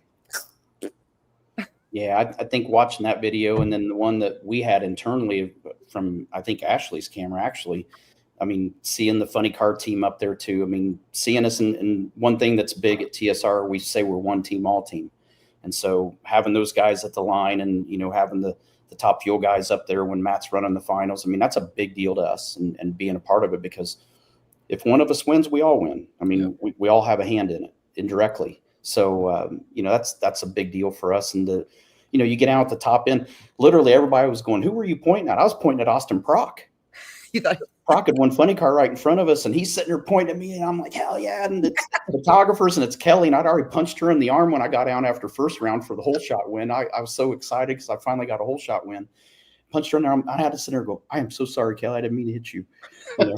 And because I'm scared. I mean, she's about 5'3", 5'4", and will whip my ass if she gets the moment, you know, and gets the right angle. So, but yeah, I stood on the car and I was sitting there excited, and it was Prock. And what made it special for Prock and I was Austin ran his midget out of our shop in Brownsburg for years. So I got to watch him grow up, and then his brother Thomas worked for us at SHR here in Charlotte. And no, show me, Tony. Oh, she's got it. She's got it. I don't know if I have 2, so they may be out of order, but it's worth it. Let's do it. Oh, let me see if I can find it. I have not pre-watched this. I have no idea what it really is. It's not loaded yet. At least if it is, I can't find it. But as soon as it pops up, Do we have to roll like a little thing at the bottom that says warning? We don't know what language is coming up here. Oh yeah, well, I got it. It's processing, but that's a good idea. That's the whole purpose of the Shake and Bake Show, Tony. Let's put it up our parental advisory warning, so we don't know what's coming here. Anytime you have me on, you should just start with that on there. We normally do. Because the Lyle drops about 10 F-bombs within 5 seconds, so I have to be quick on the draw. Oh, I froze. There we go. That was nice. Thanks. Yeah, Tony, I don't know if you've never watched this show. Like, it's a complete utter shit show. I don't know why people watch it, but it gets pretty hateful, and it's been pretty clean since you've been on here. Well, all right, I have no idea what this is, for y'all, but I'm fixing to play it. I'm circling. Set the scene, Tony. I'm getting ready to not ruin Richard's day, but wind him up a little bit for an incident that might have happened yesterday. We're here for it.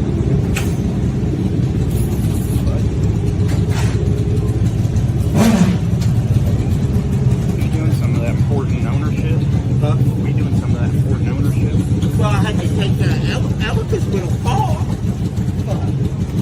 Hey, so I called my buddy yesterday that works here with that SMI, but he works on all the property here. The cameras up here. He found who did that deal. Really? I'm not shitting you.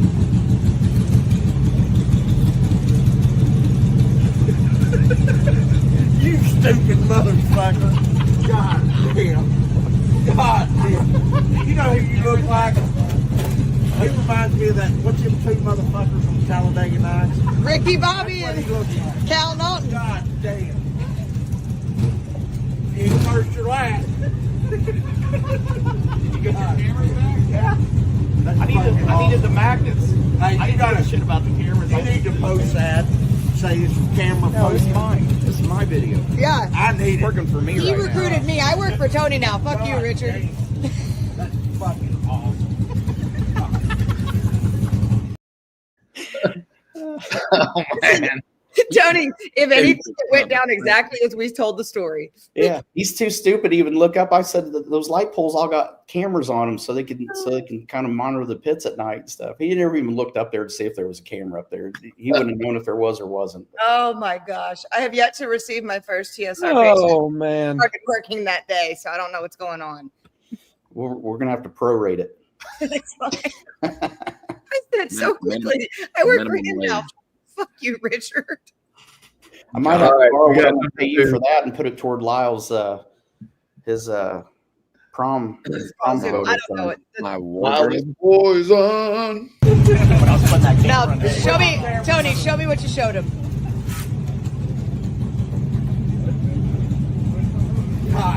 For reference, what happened when you found the cameras? Well, we came in, put the car up, and when I slid the project under, I looked in between the duals, and there was a camera just staring right back at me that I'd never seen before. Did Hiding up there. you tear them apart? We ripped them off. First we thought they were real. We were kind of pissed off, and then we realized they were just fake cameras. Tony Stewart. He said his buddy's got cameras. He did the cameras. That's gonna be awesome. You're gonna hear this on TV this week in the Pro Mod pits. There's gonna be some shenanigans. I can't wait, man. You gotta fill me in by Sunday. Let me know how it goes. That wasn't even on the agenda. That just made me so happy. Courtney, are you having a hot flash or something over there? It's menopause. She's old. Oh, dang. Damn. Well, earlier today, I have a problem. I girl click the thermometer. So if I'm cold, I turn it up like 12 degrees. If I'm hot, I turn it God, up. Oh my gosh. those are Yeah. down. Every bit Spencer, as get cold as my out life in now. the car. When you get in your car, do you just turn the fan on high and the cold all the way down? If I'm cold, even if it's just because it's winter and or summer and I'm still just cold from the AC, I put the seat heater on. Then I'm sweating. You understand how a thermostat works. Wow. One of my biggest pet peeves in life is people that don't leave it in auto. If 72 degrees is good for you, 72 degrees is good for you. It doesn't It can't get colder any faster or hotter any faster to get to 72 degrees. Oh my Leave God, the damn thing in auto. I have met my twin finally. So it drives me crazy. Oh. Every time I get in my wife's car, every time, I don't care if it's July, January, it doesn't matter. The seat heater is always on. It feels Always. good, bro. I took it this morning to Oh, the it little kicked on. auto shop near MacFab to have the oil change. Seat heater's on. And I'm like, it's fucking 80 degrees, you know? So we get in my truck or anything with dual climate control. Be driving down the road and I'm like, God dang, hot in here. You know, I look over there. Mine's right where it should be. Hers crank. And I'm like, if you want to see me start twitching, like if we're driving down the road and somebody does that, I'll start shaking and get a tick because like I want to like push the auto button for them. Like Melissa, just find something that I mean, I'll be okay, but this dual that shit doesn't work. Turn one all the way hot and all the way cold. This shit doesn't work. People buy a truck that costs $100,000 and won't use automatic climate control. I don't understand. Oh, do you think that's bad enough to where your car's bad? Live with my wife. Same thing here. Through this pregnancy, after this pregnancy, before this pregnancy, when you got out and put your feet on the floor in the middle of the night, you had 1.5 inches of snow that you were standing in every night. She doesn't turn it down till we go to bed because I at least have a fighting chance of falling asleep. Then I wake up. I feel like that's her way of getting me to come over toward her in the middle of the night. Because see your breath. Oh my God. Are you shitting me? You go pee, and then by the time you get back in the bed, you got to pee again because you're standing in snow going both directions. And I think it's uphill both ways. I'm not sure. So what we've learned here is that women are just the same. Yeah. Yeah, you're all crazy. It's just what level of it. Y'all could pick each other, or you could just keep picking us and deal with what you deal with. Well, Tony picked Richard, and so it's got to be fucking bad over there if he picked Richard Freeman. Jimmy posted it perfect. Women don't understand how a thermostat works. It just kicked on, so I'm fine. I'm fine. Yeah. Were you about to go change it? Were you about to go? You know what she needs? She needs like a high school gymnasium that has the plastic covers that go over top of it, so you can't jack with it. You need to just set it forward, put a plastic cover over it, and done with it. Fingerprint, fucking. Yeah. When I'm at Spencer's house, I'm not allowed to touch it because he has like floor heat and then air, and I turn them both and they coincide. But I own this house. This one's mine, and if I want to run amok, I'm gonna run a fucking muck. See, if you don't do that at his house, what'll happen is you'll get the air conditioner fighting with the floor. Yeah. And the air conditioner runs longer, then the floor heat runs longer, and they just keep fighting each other. Yeah, And then what happens? And then what happens is it's like February in Canada, and you're on the back fucking porch. Good luck there. Turn the heat on out there. No, he's nicer than you, Lyle. He'll let her slay in the garage. Yes, I'll be in the shop with the race cars. I'll be fine. I'm fine. You fuck that up too.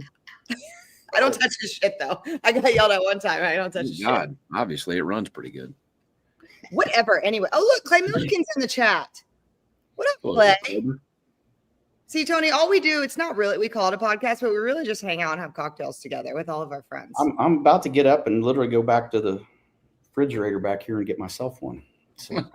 Clay says he's late to the party, but he's excited to race Tony in the circle track race at the Indy 800. I saw that. I told Clay after Pomona, and I was so disappointed. I'm like, my God, it's like we get to the finals and we had a solid car that was like a bracket car all week.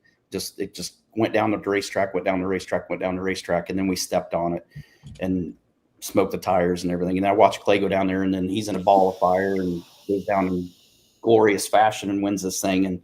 And he was gracious enough to stop by. He was walking back with his trophy after he got done with these photos and walked by our pit. We probably stood and talked for 20, 30 minutes, but I'll never forget that conversation because it's one thing for me to come into this and sit there and have a feeling like it's that first win's coming, but it's guys like Clay that have been in the sport a long time that truly know and can truly sense when it's coming. And Clay goes, "You're getting close." He goes, "I can see it. You're getting close." And sure enough, I mean, the next event, I want to ask him how we're going to do at Charlotte this week because he knew he was going to do good at Vegas. I want to know how. Clay Milliken, get your crystal ball out. Yeah. I would also like to know how our Pro Mod will run. If there's anything I need to do with the chassis or anything before we get there. He tells all. I will say this though, we got talking about beverages, and I'm going to get up and get one, but I'm really proud because the race sponsor this weekend, the event sponsor, is American Rebel Beer. And American Rebel is a good partner of ours, and just got distribution in the state of North Carolina. So stoked about that. And they're going to have it on site on property, and they haven't had it. So what I'm going to get is not an American Rebel beer, but it's a substitute until we get them this weekend. But excited for Andy Ross and our partner. I mean, he's a great guy. He's got some of the biggest badass safes that you can ever get for guns and We like that. paperwork and everything, whatever you got that you need to keep safe. He's got great safes, and he's in his own country band. I mean, he's a one-man show. He can do it all. So excited for him this weekend to be a title sponsor here at ZMAX. Yeah, we really appreciate companies coming on board to support our sport. And he did the Pro Superstar Shootout too. He was a major partner in there. And then the Winners Circle, the Winners Parade band was him. So if you guys were there, I know we have some Bradenton locals on here. That was him that was jamming out, which was pretty cool. Clay says you're going to run her up to him this weekend, Tony. If that's what it has to be, I can deal with that. Even one of your crew chiefs, Phil Schuler, is sending me pictures of female gremlins, Lyle. Oh my God. Listen, that's a guy that I've realized in a real short amount of time, that one needs to be on a leash at all times. So me and Phil's been my best friend for probably 20 years, and we've raced together all over the world. Here's two things I can promise you about Phil Schuler. If he tells you something, he believes to his soul it's the truth, even if you don't want to hear it. Yep. And if he bets you on something, he is certain he's got your ass. I bet Phil for 20 years. I've won twice, and I made him sign the money, and I have it in a frame because it's hard to get it. Like, it's really hard to win money from that drucker. Phil's been a big part of our success this year. I mean, we had him on the funny car team finally at Bradenton, and when we went back to the shop, I mean, he was a big part of helping Neil and Mike and our team kind of get sorted out, and just a fresh set of eyeballs. I mean, Dickie had started doing that last year for us toward the end of the year, and then when Phil came in, it's just a fresh set of eyes that are looking and trying to give us a little different direction on where to head with the program. So trust me, I'm a big believer in him. Great thing is it's just like being in North Carolina all over again, listening to his accent. So it's like being at home, but he's added a lot of value to our program. That's for sure. You've never met anyone, because there is not anyone that likes being at the racetrack more than Phil. We will go racing for a month. I'm telling you, we'll go racing for a month, and all I want to do is crawl in a hole and never see racetrack. And I'm like, Phil, what are you doing? I'm just at Jackson tonight, this grudge night. I'm just out here at the track hanging out. I'm like, I think we're kind of screwed up in our heads that way. I mean, that's kind of the way I've always been too. It's like that's my happy place. It's like I don't care if I'm racing or I'm not racing. I like going to watch races. I like being in the pits. I like watching people do their thing. And I think when I was born, my dad raced a little bit on a hobby level. Couldn't afford to do any more than that. But ever since I was little and he took me to races, that's all I wanted to do, was just be at the racetrack. And when you're not at the racetrack, you're thinking about being at the racetrack. What's the like fan base difference, like on your perspective of all of the sanctioning bodies and things, but mostly the NASCAR versus this? Like, was it what you expected at the NHRA? Is it the same? What's it like? I think it's similar to NASCAR. I think there's some similarities there.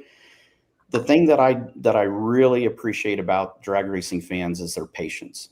Like, they don't know what we're doing all day, and when we're not at the ropes, they don't. We're inside. We're debriefing with crew chiefs, or I sit there and ask a shit ton of questions because I don't know a lot. And so I'm like, well, what is this? And why are we doing this? And, and I like going to them before we run and going, what are you shooting for? I think you're shooting for this.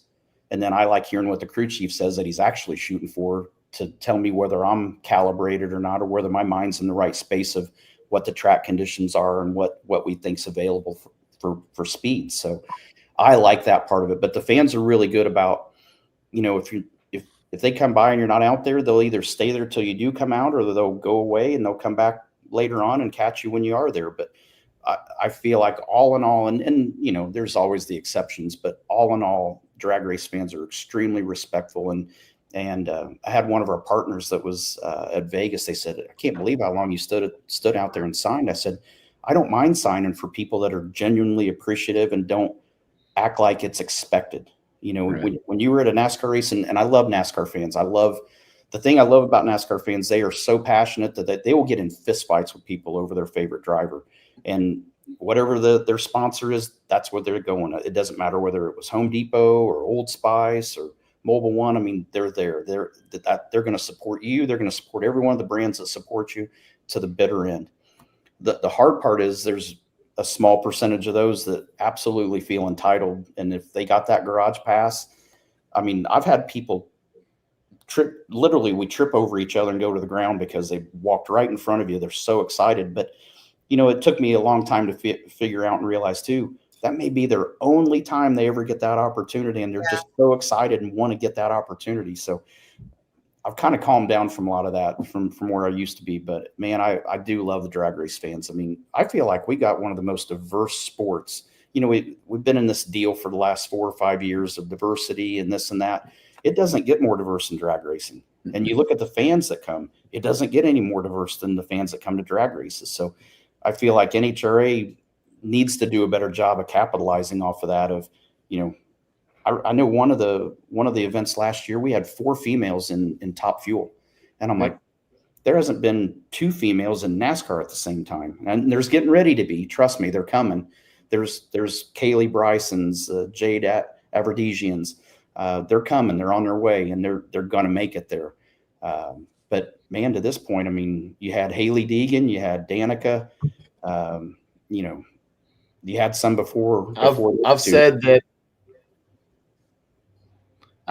drag racing is the most gender and cultural blind sport in the world. If you can do it, you can do it, and you're in. If you can't do it, you can't fake it. And that's what I love about racing. Like, you know, we get all these people that come into our sport all the time. I call them the 1 or 2 year folks that come in, they spend $1 billion, they realize they can't do it, and they're gone because they can't do it. But if you can do it, drag racing doesn't care what color you are, what gender you are. You can either do it or you can't. Now, that's why I love our sport. I think I realized that the first time. It really sunk into me the first time was Leah. We were after a qualifying run at Indy at the U.S. Nationals, and she was, come on. And I said, where are we going? She goes, we're going to go up to the line and watch the juniors run. I'm like, what are we doing that for? She goes, just trust me, just come on. And I sat there and watched those kids get suited up and get in there. And I was like, holy cow, over 50% of the drivers were females. Yeah. And I mean, there was everything. I mean, you name it. I mean, didn't matter what background, it just didn't matter. And it was so refreshing to see. And I'm like, I don't even see that at our Saturday night short track at, you know, our go-kart track in Columbus, Indiana. We don't see that much. So it was really refreshing, and I was glad Leah did it. I get this probably, and you guys probably get it too. I probably get it 4 times, 5 times a year. A junior will come up and want me to pull him in the beams, and I'm scared. I've never done it and won't do it. Why? I'm absolutely scared to death. I'm going to screw something up. I will be so scared I couldn't shit a tack. I'm telling you. Those kids are fully prepared for you to fuck it up. I've done it a million times. I usually just before what's the motions, and the dads will say they're on autopilot. You're just for show. Like they are so good. It's funny you say that because I remember being at Vegas, and in between rounds on Sunday, we had been talking about the drivers that didn't like it and all that. And Leah was talking about, well, it gets them thinking about this and this. And I'm like, how damn hard is it? It's 1 through 4, left to right. And if you get confused on which one you're in, it's like a Hot Wheels track, an orange Hot Wheels track. The shutdown is uphill. Just look down and count till you find the lane you're in. It's not that hard. And then right after that, I mean, 30 seconds later, the juniors are 4 wide. I'm like, see, the kids can even figure it out. It's like, they're smarter than us. Not that hard. Just pay attention. That's all you got to do.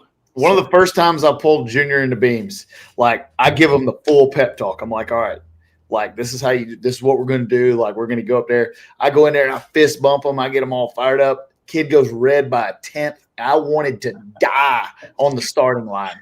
I mean, his parents are looking at me, and I'm like, ah! So now when I pull them in, no more, none of that. I don't hype them up. I don't do anything. I let them do their deal. So I'll tell you, I remember, and like how Leah and I knew each other, we raced juniors together, and we would go to these national events, and you would pick your favorite pro and come out. I remember every person that told me no. I remember every person that no showed, and I remind Erica of that when we have to do these like extra things. But like it means a lot when they're in there, Tony. So like to have that one thing, that one moment, Tony Stewart freaking staged me. I remember the first one who ever staged me was Tony Schumacher when he was on his just tear. And I thought it was so cool that he took that time out of his day to do it. Did everything wrong, everything different that my dad ever did, but it didn't matter. And so that's why I make it such, I have pulled him in there. That's why I make it such a deal. And usually I get it because people want Erica and she's busy or already left, and I just do it. So I'm secondary to Erica, but that is such a big deal. And I think that we need to keep doing that. Like when they make these kids run after the finals and everybody's gone, like that takes such a joy out of them. I wish that we could prioritize them more. It takes 14 seconds to let these kids run, right? And that is the one thing. So many things happened. We filmed a movie. We had all the shit. The thing I remember most vividly is when I had a pro come pull me into the beams. So there is never a time where I will not freaking do that. I'll probably pop my cherry this year and do it, but it's going to be like me changing the diaper for the first time. That should be coming out. Hopefully the video comes out tomorrow. But I have finally broke a Stewart family tradition. My dad with my sister and I never changed a diaper. Shut up. Not one. And so I have finally done it. It was not good. Nothing good about it. Was it shitty? The funny part is he's looking at me like, you gonna do this or what? Mom would have had this done in 15 seconds, and I'm like 5 minutes and counting and going, man, I don't know where this goes, where that goes. Like, I think I know where everything goes, obviously, but it's like, how do you get it strapped on? Is it too tight? Not tight enough? And she goes, oh, you got these little ruffles or something at the bottom so it doesn't blow out. And I'm like, oh my God, this is a train wreck. But I was prepared, as you'll see. I thought this through. I mean, I put effort in. So we're gonna get to as much as Lyle is to his costume for this weekend to warm my car up. Oh man. Oh, this is gonna be a fun race. I'll at least cut you a little bit of slack. You don't have to wear the heels to do the warm up. Yeah, it'd be tough to get in there. He hung up and all kinds of stuff. We can't screw this up. So yeah, if there's any backing up though, the heels will have to be there. I mean, no radio. Like I want hand signals and everything. Roll an ankle. See, I'm on my R. Well, wait. I'm going to put extra fuel in for that run, just knowing that it may take a little bit longer. I'm going to have to go at your pace. I get too far ahead of you, I won't be able to see where you're going. I'll think you're doing the YMCA. I might be. See you in there jacking that thing around. Neil's back there like, dude. I'll probably be laughing so damn hard I can't tell whether I'm straight or crooked anyway. I'm about to stop at Walgreens, give me some ankle braces. There you go. Oh, see, that's what I'm thinking here. This is escalated rather. Oh, we're going downhill. Oh, crash this thing. I saw a couple comments, Tony, and I know that you had involved with Cletus a little bit. They're getting more and more NASCAR drivers. Biffle's been a big part of it. Now Junior's in there. Stevie and I have done a couple of the lay mullets. Just kind of your thoughts on kind of what Cletus has done, what he's doing, your excitement for continuing to do stuff with him and race the Indy 800. I know that Stevie and I have enjoyed it a ton. He puts on a great show. He has a hell of a staff. I did the lay mullets on Friday, the burnout competition on Saturday. And I look forward and hope every year that he's going to ask me to come back because it is something special that dude's doing. Yeah, he's so much fun. I mean, and when I saw that he bought into half of the drag strip there at Bradenton, that got me even more excited because whatever he does it right. I mean, he doesn't half-ass anything, and he's just a genuinely cool, nice guy. So, getting to do the Park the Spark with him, I mean, and he said it in the video, he tricked me. I mean, I literally, McPhillips didn't have enough people to really do what they needed to do. And I said, well, we're going to be here. I said, I'll come drive it. We're not going anywhere on Monday. So came and drove, and we're in between rounds, and he sends me a text message, says, Leah's got a package. I said, well, just tell me where to get it. And I thought it's either going to be at the Oval or it's at the drag race office, one of the two. So I just needed to know where to go. When he sends me this address, he goes, well, you're going to have to go off property. I'm like, okay. In your fire. Yeah, I'm still suited up. And, literally just got out of the car, got done with. I tear down and get the valve cover off the left side and drain the fuel out of the lines and all that, and then I'm done. So got done with my side of the job and thought, I'll truck down there real quick. Told Pops Richie, hey, I got time to go get this package. That's all I said is, do I have time to pick this package up? Not, do I have time to go ride about 4 laps in this thing and make 2 laps myself in it? But yeah, that's just the way he is, and his fan base is unbelievable. But he does such cool stuff, Yes. Yeah. It's really I had to slow down on watching his videos because I'm like, man, I got $7,000. I could build something like this and see what I can come up with. And I'm like, oh man, that's how I ended up with with not 1 but 2 drag race teams. Like, hey, y'all. This inspired me building a flamethrower and almost burning my old shop to the ground, along with about 500 other stupid things that I've watched him do that I've tried to do. He's And every much time more you talk about professional than me. You have to bring up the Christmas tree, and then you burned out. Crashing my Proma into a Crown Vic and Christmas tree. Hey, so we made 6 good runs today. This is how the Christmas tree will haunt me. So we made 6 good runs. We put on a set of tires for the last run. Sydney asked her, "Are you going to run any more today?" I said, "We're going to scuff a set of tires." Didn't even think about it. Adriano pops right back off. There's no Christmas trees around the starting line here, are there? We have to run Charlotte in 2 days. And I'm like, yeah. You'll never be able to live that down. Tony, if you didn't watch it, I decided that I needed to scuff a set of tires at the Freedom Factory and lost control of the car, my Pro Mod, and crashed into a Christmas tree and a Crown Vic. Middle of the World Series of Pro Mod. In between rounds. Middle of the World Series of Pro Mod. Oh, wait a minute. I didn't know that was you, but I heard about it. That was me. I just didn't know it was you. That was Cletus pushing me off the cliff of despair into the duct tape factory. Well, we fixed it and qualified for a race. There you go. You did. Has a happy ending. Kind of. There was a lot of duct tape involved. There's But a lot of duct tape. Yeah, but have you ever heard of anybody running out of duct tape? Like, you've never. We couldn't get formula. You couldn't get this. You couldn't get toilet paper during. You got duct tape, baby. You've never heard anybody have a shortage of duct tape. Mine need a little bit to hold my heels together come Saturday. You're gonna. So Phil Schuler, what the hell do they have on those, like those segways? What is it that stabilizes it? oh yeah, that's what you Like like a gyro deal. Yeah, you're gonna like need a a gyro gyro. to keep you upright. I got a feeling. this is going to be out of control. It's gonna be great. We do have to ask Tony the elusive question. Okay, I feel like I already know the answer to this. here we go. So y'all leave Vegas. Y'all just roll the dice in Vegas. You go through 3 rounds of 4 wide. You win your first Top Fuel race ever. You're leaving the track. You're exhausted from doing all the media interviews. You and your wife say, you know what? We're going to go out and get some dinner. We're hungry. So then you stroll on over to the Mexican restaurant on Fremont Street. You sit down, pull out the menu, and they bring out a big old smoky, steamy pile of fajitas. Do you or do you not like fajitas? I can eat fajitas, but I'm not a fajitas fan. No. No! Lyle wins one. You won the grand pool of fajitas. Now I will Why? go for Why the don't you like Velvet fajitas? monster gigantic burrito with beef or shrimp in it. That's my go-to. What's wrong with fajitas? Is it the presentation? Is it the smell? it is. Yeah, and we've even got a friend of ours in Lake Havasu that she will literally almost throw up if somebody when they bring it out of the kitchen and it's steaming still. It goes by. She will literally almost throw up when it comes by every time. See, And get up and walk out for about 3 minutes till it clears, and then Lyle has a phobia of fajitas, Yeah. so like he's fearful. All right, Lyle, you're 2 in 100.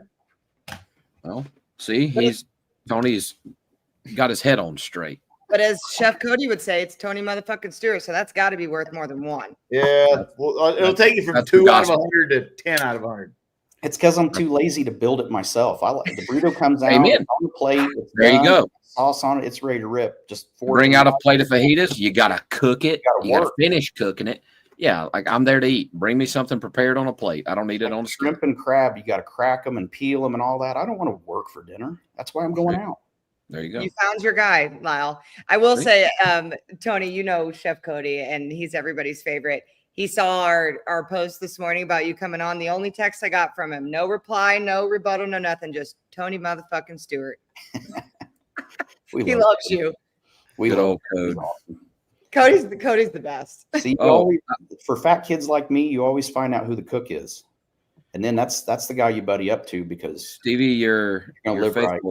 faithful crew guy, Jacob sent me this. That's Oh, fresh yeah. off. I gotta get my glasses to see That's this. fresh off Amazon. Oh yeah, we're gonna get that Saturday delivery. Actually, we got time to get that thing in there for Friday. Hell yeah. I'm gonna refer back to my notes here. I'm not sure that's gonna be acceptable though. No, that's definitely not an acceptable It's substitution. not enough. Yeah, no, we're gonna need the full real deal on this one. Let's. And the glasses. I mean, don't forget the glasses. And the red hair. Oh my And the red hair. god. I will. I got a little bit sketched out for a second when I hold on. I think that's a hand. Yeah, oh yeah. Thank God. I hope that's a hand. Oh yeah. Maybe Lyle, not. I'm going back to my Definitely shop. going to have to be a hand for Lyle when Lyle does this, though. Yes, I'm going back to my shop tomorrow with the express task of coming up with this costume by Friday. I can't wait. Jody, if you're watching, get on it. I don't even care. I'll be honest. My priority is not that it has to be for Charlotte. I just whenever it comes, it has to Just be right. when it's natural for the universe to bring it out. Well, Like- we can't compromise on any aspect. I mean, the glasses even. I mean, No we gotta have- deviations. we have to have those glasses right there. And what is that headpiece? I have no It's idea. a wig. I think it's a wig, and we got to give him a perm up front, or maybe like a tiara. I'm with Tony. If it's gonna be the Sheen version, we can't do it. It's got to be right. Lyle, if you put that on, you're gonna look like the Unabomber with heels. Man, now I can see everything now. Well, I won't. You're welcome. I want hair and makeup for this day. I want hair and makeup girls. on Absolutely. full gear. Oh yeah, we're It's gonna gonna do it. help you. Nails. This is gonna cost me a lot, but it's gonna be worth it. Hair and makeup will not help. What do you mean it's not going to help me? What do you mean? Oh man, off the rails. I'm done with that. I'm done with Well, all okay, three of y'all.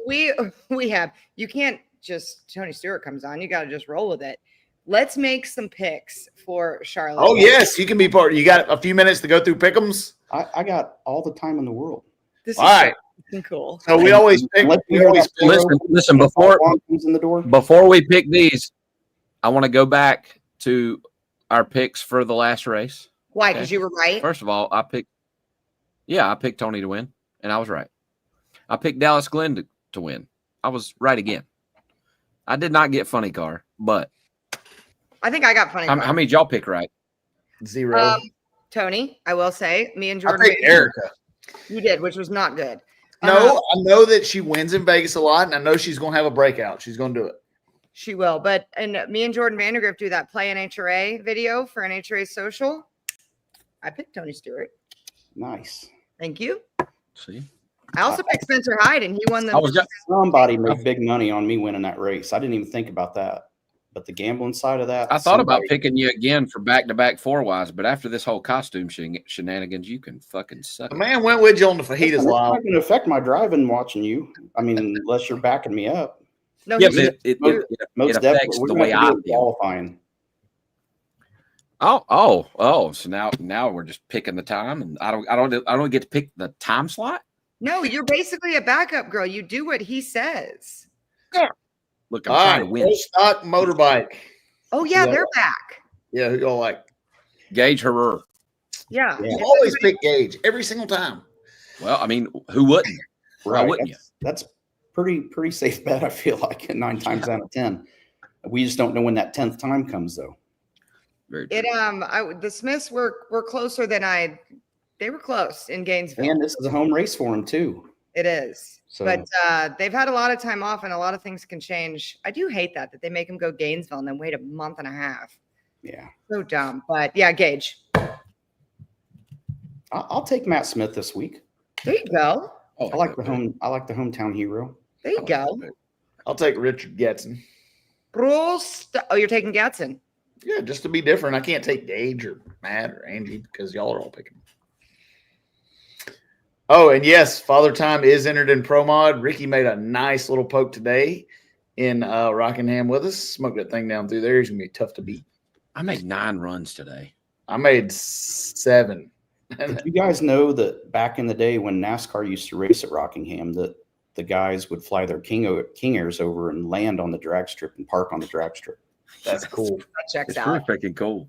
That was a little before my time. I got to race Rockingham, but I didn't get to see all that. But yeah, the guys used to fly their. Did you race it in a Cup Series car?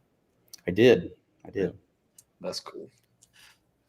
Yeah, I think the last time we all ran there was, I believe, 2001. I think was the last time it was either 2001 or 2002 was the last time that we all ran Rockingham. So, Goodness me. till this last weekend, and then they revived it, and I think they ran truck and Xfinity there. Yep, and it was packed, man. That place, it looked good. They had more people at Rockingham than they did at the Cup race. Yeah. So NASCAR country around here. yeah. All right, who you got in pro stock? I'm taking a hometowner, the Greg Anderson. Hard to bet against Greg in North Carolina. You I are don't kidding. like this I'll- game. I'll take Greg. Yeah, I'm I'm gonna go Reed. gonna have to three-peat that myself here. I'll go You Corey. want Corey Reed? It's coming. It is. That's coming. It is definitely Coming. coming. It is. Like he's gonna get it. All right, Corey funny Reed. car. I don't want to pick first. You don't want to? Nope. Why not? Calls. He's got Change it fear up. in his heart. He's I got do fear. have fear. I do have fear in my heart. I know who. I'll pick Corey- first. No, you don't. Yes, I do. No, you don't. You tell me you're not gonna pick Spencer, and you're a liar. I don't know yet. He would be more excited if Tony picked him. I'm gonna take Spencer just because I know that Lyle's gonna pick Matt. No, I I picked wasn't. I was After actually seeing going to pick. that photo, I'm not even gonna pick Matt. I was going to pick the Jack Beckman. There you go. That was where I was going. We have to get that picture of Matt on the jumbotron along with. Oh, Lyle.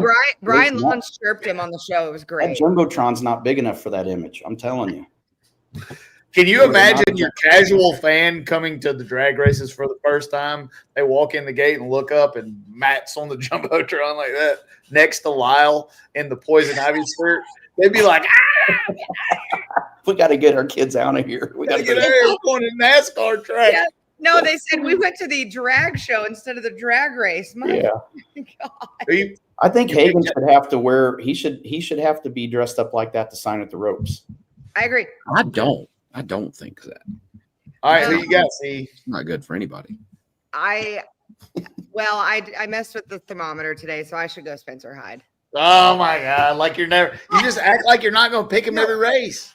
No, I didn't pick him every race. I picked Austin Prock last week because I felt like it was coming, and I feel like the Prock Rocket may go on a repeat. I like Spencer. Well, They're running good. He's driving good. Yep. Okay, I guess Spencer Hyde. I like him. I picked Beckman because I think Beckman's been the most consistent. Yeah. Yeah. Watching his car go down the racetrack, I mean, when Proc's working like this, when they hit it and they get it right, it's going to be bad news. But Good point that Brad said too. Paul Lee. I mean, Funny Car is on its hood right now. It's pretty awesome. yeah, Paul's been super consistent too. Yep. Oh, John, John you got Metz. Chad Green running good. There's a lot of folks hauling ass. Jack was my instructor at Hawley's when I went through there, and watching him do good, man, I like it. It's awesome. All right, who we going top fuel? I mean, we'd all be dumb not to do Tony Stewart. He's on the show. Top fuel. You got to pick who pays, babe. You can't pick fundamental. You got to pick You the told me I do. Charlotte. You told me Charlotte a year and a half ago you're paying, and you ain't. I do feel like, that you guys have found it when it mattered. And I think that there's probably a good chance at the four wides, and not because you had an 80. And I'm going to remind you of that several times this week. Not because you were That's 80. all he's got. You guys realize that is all. he's Look, got. man, I got to take what I can get when it's got it. That's all he's got in his pocket. He pulled both pockets out; they're empty. That's all he's got. He's going to say I'm that, gonna- and I don't even have to say shit. All I got Nope. to do is go, bing. Hey, put that in as I his think I'm going to make it contact my photo. screensaver. It's going to Every be my time he screensaver. calls you, I want that to be his contact photo. That's going to be my screensaver. I'm going to take my son off Just for that. screen as a screensaver, and that's going to be my screensaver for the weekend. Yes. That's it. Yes, we're winning. All right, top fuel. Quit kicking the can down the road. Who you got? I'm going to take Langdon. You're taking Langdon. I am. I picked him the last 2 races, and he fucked me, so I'm not doing that again. I picked Clay last race. I think Clay is due. I can easily see Tony repeating. Justin Ashley is running good. Just not getting the luck. I'm gonna go AB. AB's killing it too. Bad pick. Man, it's hard to pick there. You got Wait, no, I'm not going AB. Clay Milliken spoke, and I'm going to believe him. Clay Milliken's winning, Tony Stewart's running up. I'm good with it. I'm still good with that. You're right. If they told me every time I go to the track I could run her up all the time, I'm taking it. I got it. Get all them first round losses out of the way. I'm taking it all the time. It is the year of the 25. I think that Clay is going to have a magical year. All right, who you got, Tony? You can pick yourself. I feel like after Vegas, I feel like Doug Coletta is going to show up and have the bit in his teeth this week. There you go. And I think not only him, but his attitude's going to dictate that whole team. I think they're going to come loaded this week. Yeah, that's not Perfect. bad. And I'm with you too. I think Justin's a guy that they just got to get one good weekend. I feel like, Right. and that whole deal's going to turn around. Good weekend. Yep. All right, Pro Mod. Oh, so we got 25 hot rod race teams, and I can tell you there was 18 Pro Mods testing in Rockingham today. And if you look at the time slip app, there was about 20 572 to 574s. Yeah. Like, it's going to be competitive. You got Ricky Smith in the nitrous car with the advantage. He's going to be running good. I think I'm Ricky. Are you in a 4-wide? If it wasn't a 4-wide, I probably would. You know what I'm saying? That throws a kink in a lot of people's plans. Yeah, but he's Tricky Ricky for a reason. We got Lyle in there running good. I mean, there's 20 people that can win this race, and there's really 24 or 5, but you got 20 more cars. You're going to be shocked at who doesn't qualify because everybody's going to run 574. I mean, and you can't ignore Mike, who's been on a tear, right? Like, I am going to go completely against the grain, 100%. I'm going to piss Lyle off, and I'm going to pick JR. Because Todd Tuttero's badass. That team is running good. Cervinos is kicking ass. JR unloaded and made one run today and went 569 and put it right back in the trailer. That's badass. It's hard to do. I'm picking. Okay, so you're locked in. You're locked in with JR. Yeah, because I can't pick the ball. Sydney's going to probably crush everybody, but I normally try not to pick my own team. I won't pick myself. The car ran good today. I feel really good about it. I runnered up the last time I ran this race and feel like I'm on a limited schedule, so obviously I hope I win.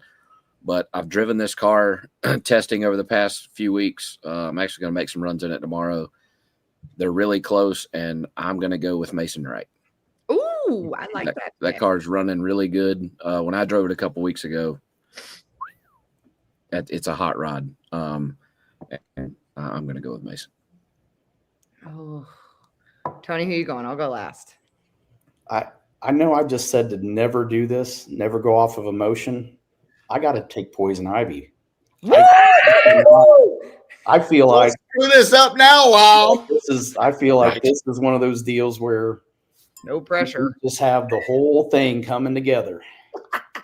God, it'd be nice. Okay, and on that note, I'm going to lock in with Ken Q.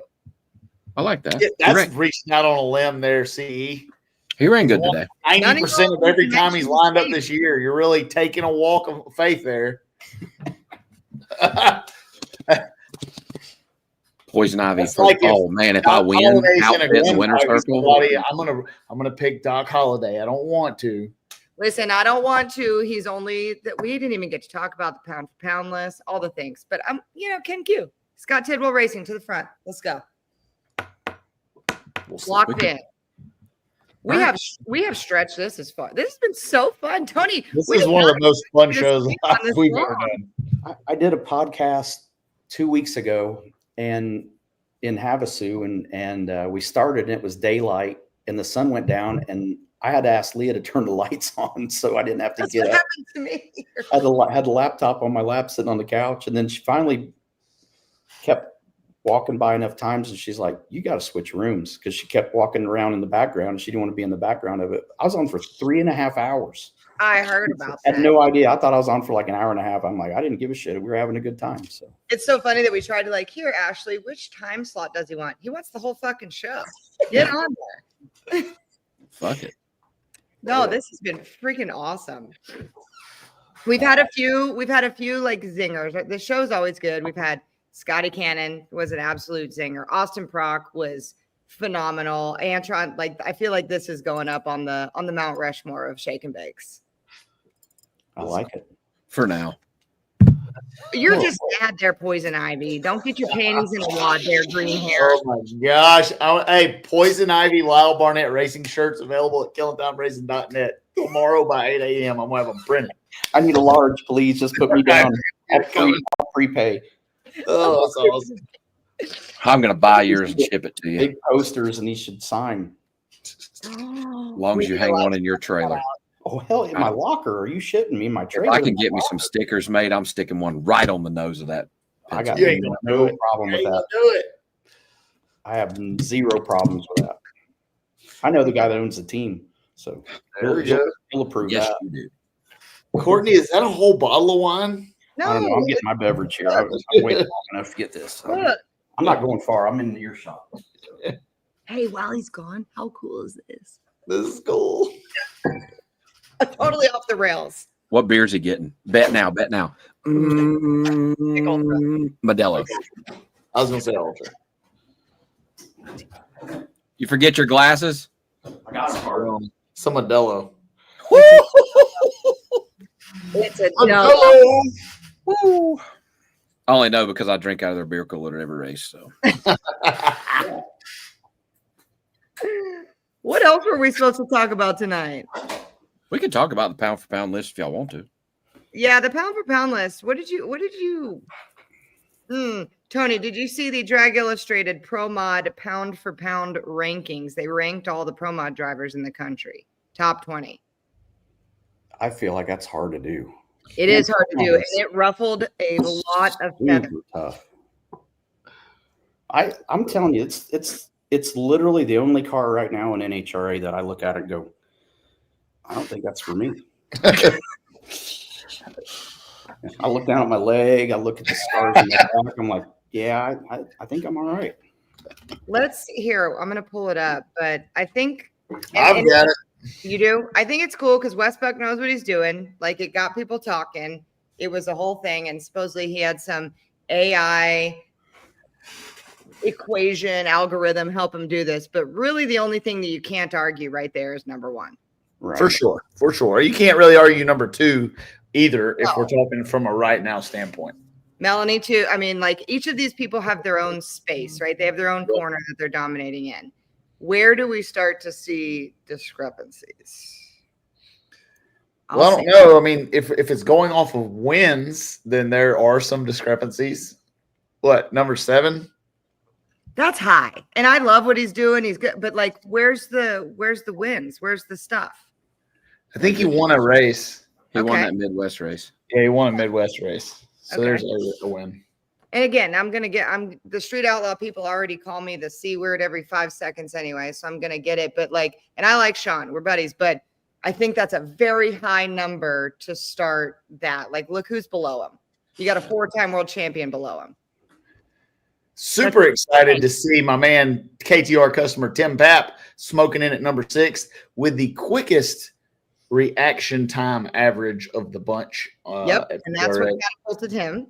And Well, like, and I like Tim, and I think that what you guys are doing are great. But when you're talking about the top 10 list, you know, Of all like, time, that's tough. yeah, well, not of all time, it's current, you know. Well, But but- Yeah, I mean, is it a week? Is it a month? Is it a year? Is it 2 years? it was apparently from the Snowbirds 24 until now. December of 24. Yeah. Oh, gotcha. I didn't see that. Okay. So And I we guess okay. Some of my discrepancies are like what I said about Harris, multi-time world champion. So I was thinking further back, but like, you don't think Mark Mickey, well, I guess since December hasn't won anything. No. Do you have the second part of the list, Stevie? Okay. And that, well, okay, so since December, yeah. But there's so like who's missing on this list if we're going since There's December? ton of There's a people. ton missing. There's a ton missing. Look, Stevie, you look so young right there above Erica. Look That's at probably you. about 20-year-old picture. They're so cute. I'm just gonna say where is Travis Harvey? Oh, he's 20. Okay. Well, I don't agree with Ty Tutterow being 19 at all. He should be way further up. If we're talking pound for pound, a car and a driver that can whoop your ass right now, you can't have that man at number 19. You can't have Travis Harvey at number 20. Yeah. Those guys are top front page guys. I'm reading the comments. I hear you. I see you. I said the championship. I was wrong. Blah blah. First time ever. But okay, so I gotta pay. if you look at this and even look at like the World Series of Pro Mod or the Winter Series points since from December to now, that's the only thing that's going on. It should pretty much coincide with those points, right? And then you've got people missing from there. I'm just going to say it like where's Spencer Hyde?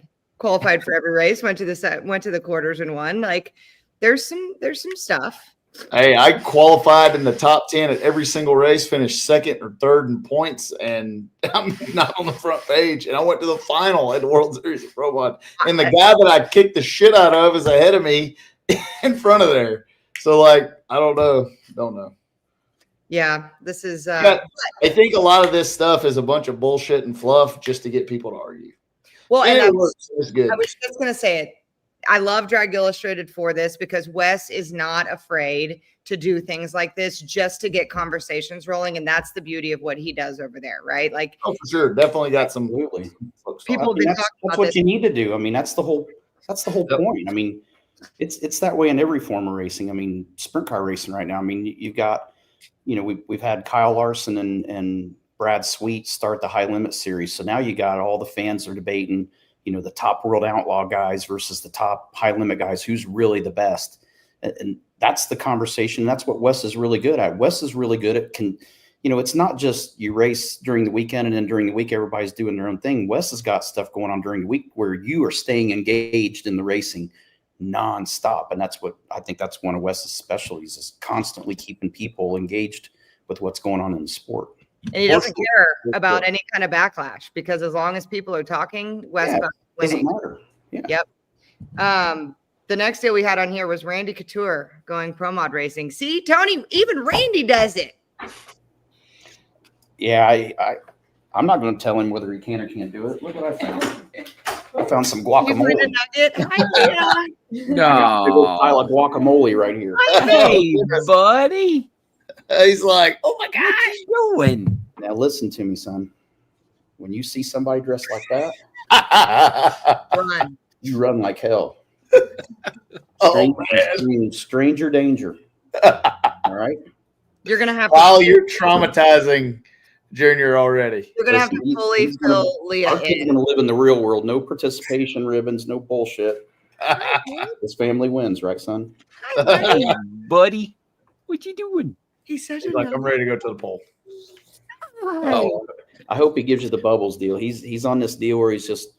We'll be talking about something. We'll be like, well, what do you think about this? And then all of a sudden you'll hear him go. He just. That's so awesome. Give him a dose of it. Oh my God, he's so cute. He is cute. Good thing He your is wife. so glued right now. He doesn't know whether to watch the TV or whether to watch the computer because Dad, you were Leah supposed does to be not on let the- him look at screens right now. So so when he's Mom's into it. gone, Dad and his son go do fun stuff when Mom's not here. Yeah.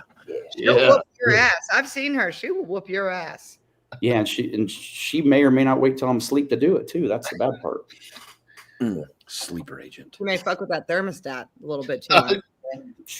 Oh, I bet that thing's going to the basement right now. Dude, I'm telling you, and we've got those mattress things that run the water through it, and it's got icicles growing on her side, and the air is down. I've got her on full tilt on heat. I'm like, I'm on thaw mode. Get the meat out of the freezer and put it on thaw mode. No, What do you think, Dom? Me. He said, I'm ready. Want to turn that thermostat down? You're in your sleep. Oh, okay. Yeah, Give him a Tell dose. us about it. I do. I'm on my mom's side. I do what Mom says. For now. He does too. Mom's the buffet right now. Well, yeah. He gets to go to the buffet deal.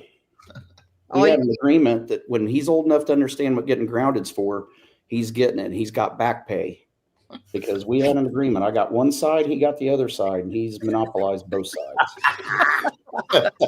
You think that's funny? Yeah, we had an agreement. Oh my God, this is so Straight great. to it. Took my side right out of the gate, made it his side. You do you, buddy.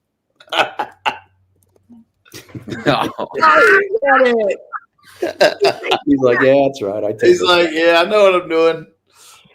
I do too. I'm almost embarrassed because I catch myself watching him eat. I'm like, man, I want to do that. It's not right. Here's the other thing. This kid, I mean, is a chunk. I mean, this kid is not missing meals. Oh, he's solid. And the fatter he gets, the more they're like, he is so healthy. And then I gained 5 pounds and I'm going to die in 2 years. Yeah. It's like, what? Mr. What Stewart? is this? Help yourself out? Oh, Hannah. Hi, Leah. No, this is Hannah that. Oh, hi, Hannah. You gotta think about this for a minute. Can you imagine my wife in Atlanta and leaving me with the kid by myself? No, Terrible idea. no. Terrible idea. So we have adult supervision. For you. It's more For for you, me than him, actually. I'm probably harder to deal with than he is. I think that's No probably way. There. Yeah. He's so right. happy. There it Well, is. let- Give him a dose of it. Come on, buddy. Give Give it to us. Give it to him. Give us a big one. No. He met Freeman and looked like this for about 90 seconds. Huh, Tony? He was like, oh He's my wanting to reach up there and grab that pole start. God. Give it a grip. Yeah. Oh my God, so Are you cute. getting Well, ready? What are you doing?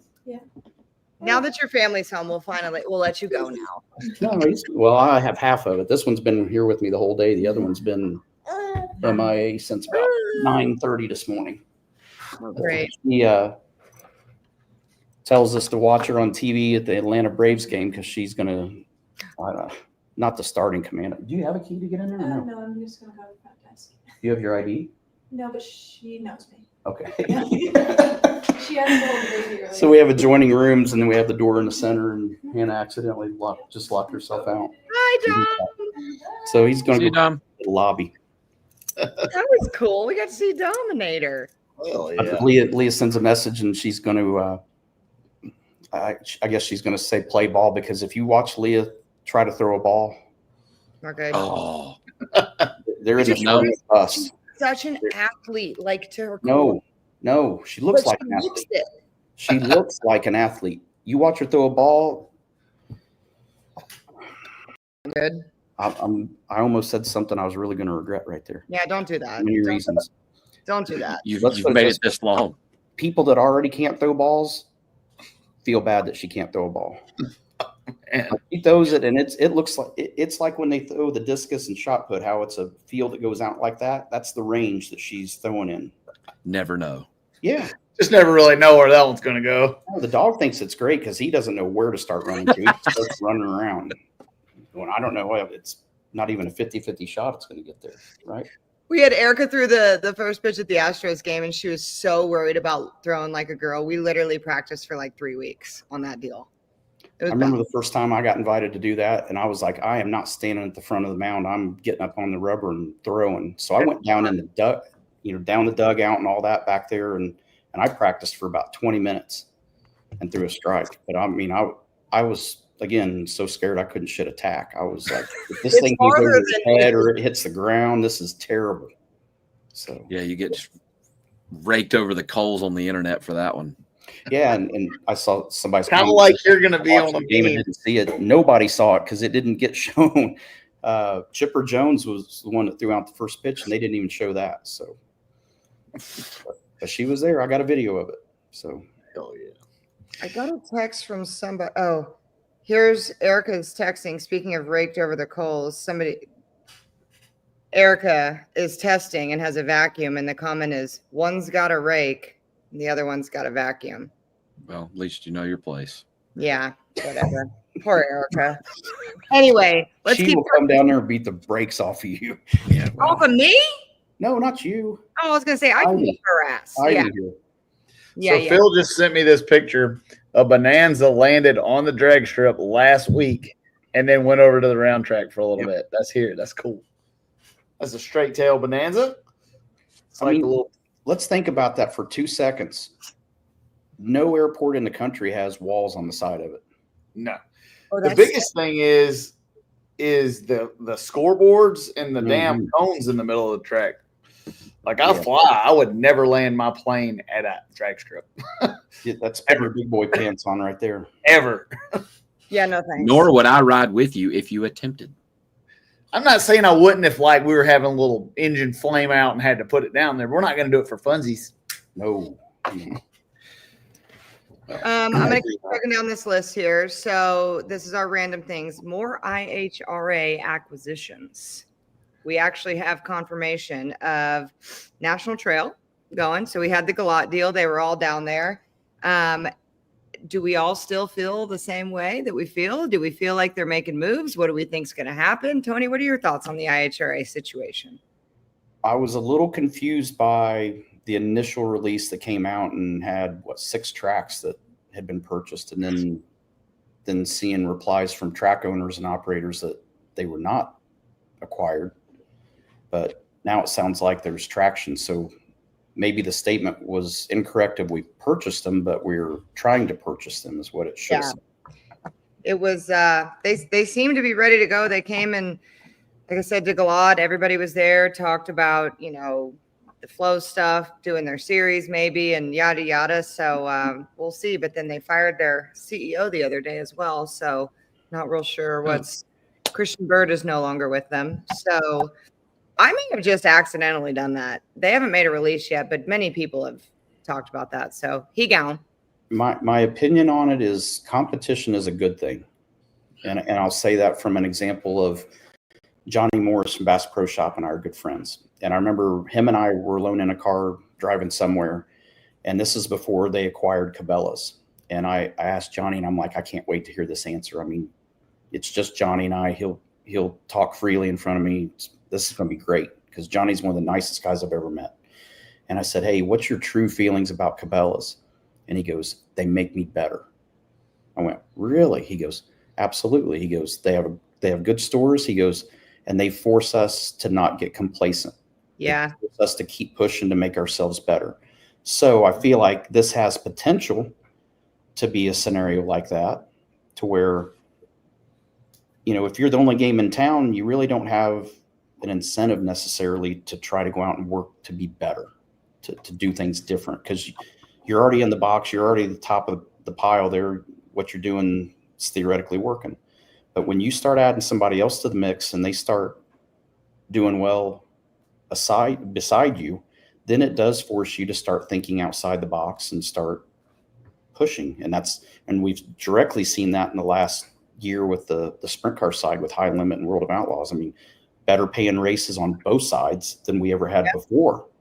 But as soon as High Limit came in and they said, we're doing this, well, World of Outlaws said, well, we can't be outdone. And it just keeps stair stepping like that. So I just personally, I think it's, without knowing the history of IHRA, like I said, I'm newbie over here, but I do believe that competition is a good thing. I hope they do it right. I feel like they've been trying to rush a lot of things, and to be a true source of competition, I feel like they've got to do it right. But we will see, I reckon. And the last thing that we had on here, because we already talked about Murder Nova, was Jasmine Salinas being sidelined for lack of funding. As we talked about, the most diverse sport in the world. She's been killing it. 2 semis in a row, a couple of hole shots here and there. Like, things have been motoring for them, and then just halted. And kind of sucks, but also cool. Her sister on the bike, Gianna, announced she has a new partner this weekend, and she's able to come out on the bike. So things are moving a little bit, but what a shame that Jasmine can't come out and keep moving on her momentum. Especially after making the finals at Vegas. I mean, to sit there and I saw her lights all weekend, especially on race day. I mean, her lights were a lot better than they historically have been. So, I mean, to sit there and step up, and she even said, I mean, she's plugging it in a little bit, but still, I mean, do the math. I mean, she's cutting better lights than she historically has, and she's doing her job and improving, and that team's doing what Scrappers has done. I mean, they got fast race cars. So, I mean, they're giving her a good hot rod. She's doing her part driving. you start gaining momentum like that, and then not only for her but the entire team. I mean, that's pulling the rug out from under their feet. But I mean, these things don't eat without somebody funding them. I mean, it doesn't work that way. So that's the hard part. When that Top Fuel car is running, that isn't nitro you see coming out the pipes. That's $100 bills. $100 bills. Right. And it's just flapping out there. Mm-hmm. That's another Phil Schullerism. Phil Schuller says that you buy a nitro car when you don't have enough time to physically burn a pallet full of money, and you need to get rid of it faster than waiting for all the burning. Yeah, that's what Mike Knudsen told me when I ran the funny car. Dickie and I were talking in the lounge. I made the first hit, and Dickie and I talked about it for about 3 or 4 minutes, and then here comes Mike Knudsen up in there, and he goes, "Hey, how was that?" I said, "Man, that was awesome." He goes, "Hey, for another 10 grand, you can do it again." I didn't know whether to punch him, fire him, or laugh at him. So we always give people an opportunity to thank all their sponsors or partners or people, whatever. And what perfect timing that Nikki Johnson from JHG watching tonight saying cheers, y'all. So that kind of leads us into that. You know, you've got a whole new team. You've got a bunch of different stuff. Your car is on like wrap changing central over there to make sure all the Tony Stewart racing partners get in there. So give your people some love. Yeah, well, I have to have partners like that because I'm not a Coletta Air, I'm not a Capco, I'm not a Scrappers. I don't know that's the right one to use on this week, but I mean we're not self-funded here, so we have to have partners. But obviously Dodge is our main partner on both sides with Matt and I. We got Renai tankless water heaters on my car, Racer Dean Foundation in Vegas, Johnson's Horsepower Garage, and there's nobody that has more fun at the track than those guys. So I love when they're on Matt's car, or even if they're just coming for the weekend, even if they're not on our cars, they come by and hang out and they have fun. We love that part. American Rebel, obviously. We got some more. I screwed it up at the win at Vegas, and I'm not even doing a better job this week at remembering, but it just takes so much to do it. I mean, to sit there and think about, you're spending between depends on how you want to do the math. When you figure out all the expenses for the year per run, it's $10,000 a run. Yep. And I got in trouble, this is a perfect conversation with you guys, by the way. I got my ass ripped for sitting there calling it a lap. It's a lap. We call it making a lap all the time. We call it laps. Hey, we went up there. We're talking about making a lap today. We had 7 laps today. Oh, I got my butt ripped by fans, and I'm like, wait a minute. No, man. we call it that. Yeah. I call it making a lap all the time. Thank you. I do too. Right. So, yeah, I just wanted to clarify that. Yeah, no, that was wrong. It's a lap. It is a lap. We just do straight laps. By the time you get done, it is a lap. It is a lap. Eventually, you do complete any lap, but it is a lap. So, but they only time part of it. But yeah, we do have great partners though. It's we've had Mahindra, which unfortunately Mahindra is not coming back this year, but we've had Mahindra on the car. What a great roulette game for being the one on the side of the car for your first win. When Erica won her first championship, one race ever, we had Royal Purple on the side. When she became the first female Pro Stock World Champion, Royal Purple got more freaking juice. They're like, cha-ching! Dude, it was like the freaking opposite of Russian roulette sponsor game. It was phenomenal. They loved it. Paid for one race, got history. So for the Racer Dean Foundation, his race was RAYC. That was Kevin Rudin's son race, and he passed away at the age of 25 of a fentanyl overdose. So we both own wing sprint cars and compete against each other, but we're great friends. And he sent me a text today because we've got some sprint car stuff we're working on together, and the first half of it was business, and the last half of it is he can't stop thinking about how special Vegas was to him and his family and what it meant. And we were watching that starting line video, and the one that we have internally from Ashley. You see Kevin and the car gets to about the 330 cone and he turns 90 degrees. He's already looking at the big screen to see, because you can't tell who's leading, who's going to win. He's the only one looking over there while all crew guys are just doing what they always do. They're looking at the scoreboard down there to see where the light comes on. But you see Kevin jumping in the air like that, and him and his wife, Monica, and their daughter was there. It's just such a cool deal to have a tragedy like that. And he's been so supportive of what we do. He was on Leah's car. Leah's a 10 times better speaker than I am, than I'll ever be. And she always hits all the bullet points and just knocks it out of the park. So it was a lot of pressure to try to get it right when I'm driving the car. But just to see him, we went up to a charity event that he had, a fundraiser that they had in Washington. And man, it was cool. They had one of the Batmobiles, not one of the current Batmobiles, not the old school Batmobiles, but had the dog van from Dumb and Dumber that was there. I mean, a good friend of theirs buys a lot of the movie vehicles. So it was cool to see some of the stuff that Kevin had up there, but to see those guys and literally this morning sent me that text, and he's still just every day he's thinking about awesome. That Vegas experience. So that's, that's something that makes that win even that much more special to us. Yeah. It always happens at the right time when it should. I tell Erica this all the time. The story tells itself. You can't argue it. You can't push it. You can't get in its way. It's going to tell it. I've always told people, because you don't hear me talking about God and everything when I get out of the car. I'm just kind of private about it. And I always, that's why I love RFC coming through and praying with us before we all get in the cars and everything. But I always will sit there in the lanes after I get buckled in and nobody's messing with me. And I'm like, okay, God, first of all, just keep us safe, keep everybody safe. I'll take whatever you want me to have. And that's normally the one I give. Vegas at Sunday, I didn't say that. I said, help me get down to that cone. I need to get down to that cone quick. That's all I said. I didn't ask to win. I never asked to win, but I said, I need to get down to that cone quick. I always say, if it's in your will. Always say it will be done. Yeah, whatever it is, if it's going to smoke the tires in 6 inches, if that's what you want, that's what I'll take. And it's hard to swallow that sometimes, but you kind of have to have that mindset that the big picture story. He's pick the time. The story's written. We just got to live it out. Yep, that's right. 100%. That's so cool. We have learned so much about Tony Stewart tonight. This is awesome. Oh God! Thank God Leah's not walking in the door right now. If she starts uncorking the wine and starts talking, her and I. So we need a repeat. At the test session, her and I sat and drank 2 bottles of wine. Spencer and his dad were like, "Y'all are still here?" Yes. It's a coin toss when y'all send her back home after that. It's a coin toss whether it's going to be a really good or a really bad night. Here, take her. I got her all really fun nights after that, and there's been some nights that it's like, man, I wish I can play possum with the best of them. If I can get in that bed before she does, I'll roll on my side and act like I've been asleep the whole time. You are gonna get in trouble. Oh man, you're gonna. He stays in trouble. What are you talking about? Anyway, that's true. The crazy thing is she's literally only 2 states away right now, and she probably has heard all this. She's got bionic hearing. She can be 2 trailers down and hear something I tell somebody. I'm not afraid of anybody, but I will watch my mouth in front of Leah.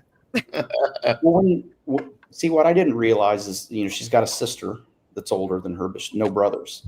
And so early on when we dated, I got her pinned down on the bed once and had my knees on top of her arms like I used to my sister and tickle her.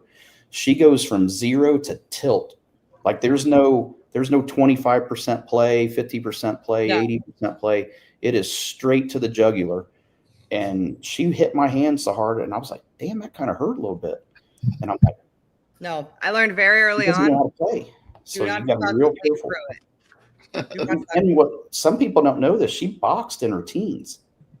She took up boxing, and I said, well, what'd you do that for? She goes, some girl drugged me out behind a building in an alley and beat the crap out of me. And I said, I was never going to let it happen again. And that girl, I'd like to kick her ass myself right now. You ain't. No, I'm not talking about Leah. I'm talking about the other girl. Yeah. For starting that stuff. But yeah, she's got quick hands, and she does not play well with others in the play game. So it's all or nothing. Godly. Were you and Erica that way? I was a lot meaner than Erica. You still are. Yeah. You still are. I didn't fight fair. There was one time in particular. I'm so glad she's not watching this, but I told her we were going to play a game, and we got in a sleeping bag, and I put her head first in the sleeping bag, and I spun her around and put her right next to the stairs, and she may or may not have fallen down the stairs. That is straight up savage. Savage. Yeah, what a bitch. I know, but you know what? She's the perfect child, the chosen one, and it pissed me off. So I'll whoop her ass. My dad in 9th grade told us, we were in Hawaii at Christmas. We were bickering. He said, all right, fine, go fight. And I'm going to whoop the loser's ass. And I stand on business when I say this. I was winning and he broke us up. And if I wouldn't have been winning, there wouldn't have been no breakup. I feel like this is the part of the show where we're really starting to build some serious momentum here, and we do not need to lose this momentum right now. I wish Erica was in the freaking comments, but I was winning, and Dad said no, and he did not whoop the loser's ass because there was no loser, but it was not going to be me. See, that's a good dad. That's a good dad that give played great some both shit sides of about the that. fence there, and knew he had 2 daughters and couldn't pick a favorite right there. Yeah, So I'm since, the favorite now. since we didn't have a definitive winner, can we like revive this? In Absolutely, the pit, I'm maybe? in. I think you and Erica need to have a fajita slapping contest. Refereed by the one and only Poison Ivy. Poison Ivy. Hey, Courtney, you want to tell him about that fajita slapping contest we had in Bradenton? Yeah, I lost it. I hit him about 14 times. He hit me once, and I laughed, and a little piece of water came out, so I lost. Hey, that's all it took was one good jack slapping. You learned your place real quick, didn't you? Well, I better spit this water out before he really gets me next time. Listen, you put your big girl Poison Ivy pants on and your high heels, and we're gonna fight like women now. I keep those on. Mm-hmm. I stay ready so I don't have to. I'll be honest. If it's still Lyle, if you were wearing heels, Courtney will beat your ass. I'm just telling you. I'm not saying she can win normal, but head to head in heels, you're not gonna win, man. Are we still on a tortilla fight, or are we on a fight now? Whichever. I think if it's a tortilla fight, I think she's way the underdog on this. If he's Poison Ivied up, that'd be hard to stand there. You heard? Let alone get hit with a tortilla. It was good. We may have to do that with Tony at one of these races. Do the water tortilla challenge. Bring it. You're in the Too Fast, Too Tasty. If you win Too Fast, Too Tasty challenge this weekend, even if you don't win, we're gonna come do a Mission Foods tortilla. I feel like you may dislodge my molars. Well, listen. Also, it's gonna rain a lot, so really, This isn't going to be like a fishing tournament where we load it up with lead or anything. It's just a tortilla, for God's sake. I don't know, man. Lyle beat the hell out of Courtney with a tortilla. He did. I He mean, did he not. beat the hell out of her. He went It sounded like this. I mean, it was pretty serious. Yeah. He cocked back, and I was like, "Oh, he's gonna like slow it down when he hits me." No.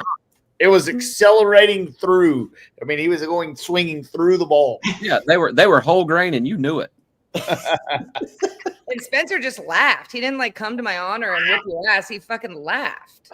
Oh, yeah, he wanted me to come back for the back slap. Way to do this. I mean, you can't sit there and intervene in a competition like that. That's true. And he cannot get in the middle of me and Lyle. Award. Lyle and I are like brother and sister. We fight, but we should, when it rains this weekend, because it's we should go do the tortilla thing, shake and bake style with Tony Stewart in the pits. What do you say? Leah's not allowed. No, Leah will whoop all of our asses. Hell no, I'm That's not kind of what I fighting was Leah. thinking. Tony says she doesn't play well with others. I wouldn't fight Leah when Not we were. really good with the games, I'll be honest. I ain't doing it now. I'm doing it. So Yeah, anyway, we're probably- doing it. probably Okay. Hold back on that. Oh, Stevie, I know you have to go. Have we hit our limit? Yeah, we got to roll. We've rammed this straight off the cliff. This has been so great. Tony, you are the fucking best. Listen, I don't know why we're quitting. God does not like quitters, guys. I don't know why we're shutting this down here. I mean, I've been in this hotel room for 24 hours now. There is not a lot of options of entertainment in here. This is all I got right now. You guys, you shut me down. You're shutting my life down right now. We're gonna be texting you Poison Ivy ideas. Oh my God, it's gonna be great. This could be one of the best nights. Spencer says it's not raining this weekend. Spencer, it'll screw his wig up if it rains. That's gonna be. Somebody's gonna have to hold an umbrella for him and everything. He can't hold it because, I don't know. He might need it for balance, for all we know. He will. No, I got this beard. The weight of manhood's not too much for me to bear. Oh, man, here we go. Oh, give him one little fajita win, and they'll just run with it. I mean, look, I got to take them when I can get them. I'm gonna take the biggest L ever with this Poison Ivy outfit this week. So. I can't wait. Double O That shit shows show. the fajita slapping contest is happening in the TSR hospitality. David Wright, Double O shit show. You better be ready. You're gonna have so much to work with. We won't have to take Tony far to lay him down for his nap. We should have to come up with some sort of wager here to where in the event that Lyle loses whatever said bet for whatever competition, he has to wear that through the zoo at Brainerd. Tony. Oh my gosh, please, yes. Now, last time these two idiots went to Brainerd, they took a life-size cardboard cutout of me around and got my cardboard cutout me drunk and took a lot of inappropriate pictures with my life-size cardboard. You got molested hardcore. I got attacked. Tony, he has Some this of it cardboard was- cut out, Shut up, and then lady. he made a dry erase board next to his Oh, phone. man. Oh my Here god. Not for the zoo now. This was for some fan stuff. Y'all stole the one with the dry erase board. It I was was so awful. I'm not gonna say I don't like the idea, I'll be honest. I mean, What happened well happened. I paid. think we need a poison ivy cutout. Yeah. Oh, we need the real deal. Fuck the cardboard cutout. We need the real deal. Live, in person. Lots of photos. Gonna It's happen with happening. that. It's gonna Y'all, happen. Mark, watch all of our social medias from maybe this weekend, maybe not. We may have a tortilla challenge. We may have a poison ivy. We can get the outfit the right way. We'll do it, but y'all be ready. For sure, by the time we go to Brainerd, we can have top of the line. Real deal equipment. Absolutely. Lyle, you are the new There's Courtney no expense. podcast. Waller in it. This did not work out well for me. They always make fun of me. They team up on me, Tony. This has been great. I appreciate you. I always pick your side. I don't want to hear shit. Bullshit. Side. Bullshit. None of y'all have picked the side. I have been cast to the wolves. Hey, I picked your side. I picked you to win this week. I don't know how much more That's picking just your 'cause- side I could be. That's just because you felt bad. No, not at all. No, he's a winner. He don't do shit because he feels Yeah. Because you're going to put me in the poison ivy outfit. You're like, better lift his spirits. You're going to be out there with Ryan. I'm not even going to make you lean over in the heels to shut the blades. You just got to get me back. I am. And you got to bend over and charge the air bottle and stuff too.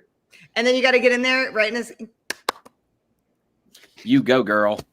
Or you can just, I mean, at the very least, you got to do like Richard says, and he waits till I'm all the way buckled in. And I can't move. I'm dinosaur armed because of arm restraints, and he goes, "Don't fuck this up." Every time. So now I got a sticker in my car that looks like this, and I just look down at it in case Richard isn't there. I just say it in my head when I see that sticker, and he's with me every run.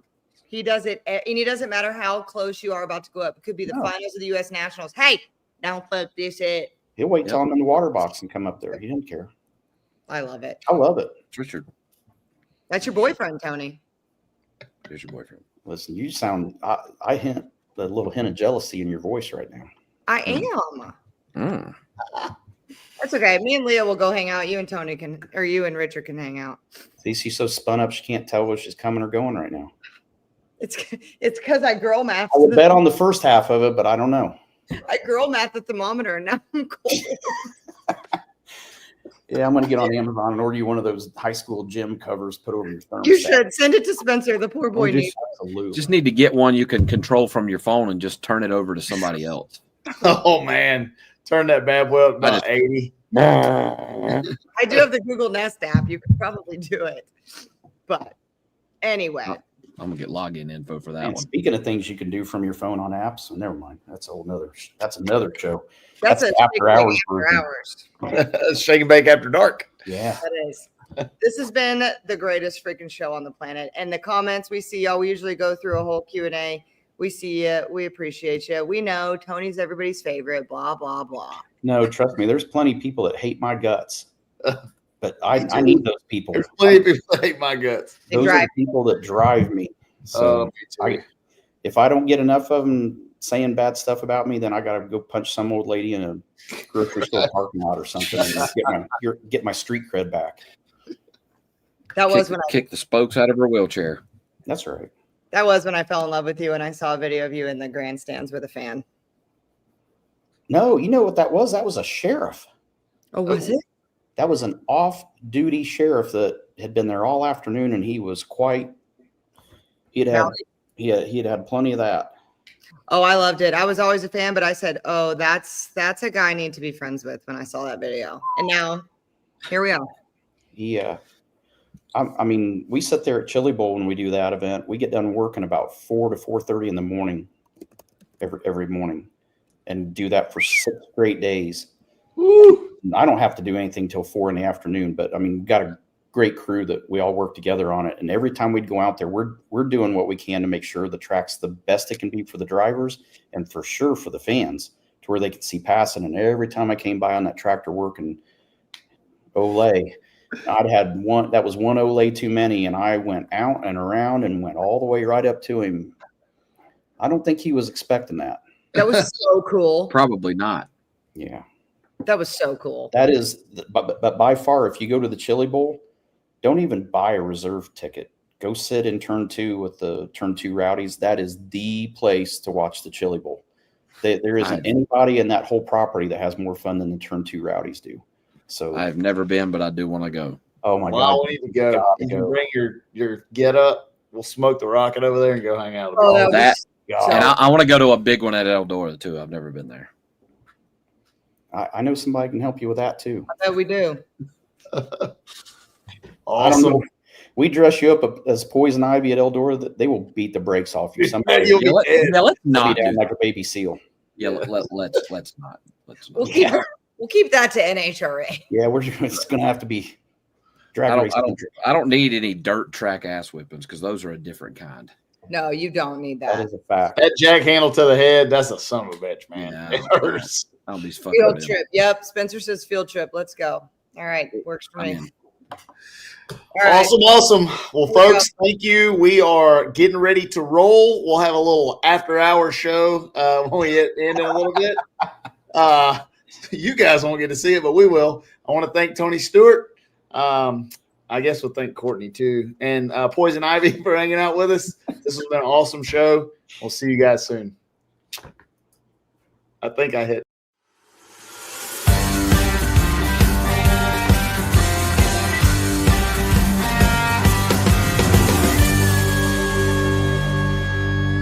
Shake it back! Does that feel good? Yeah.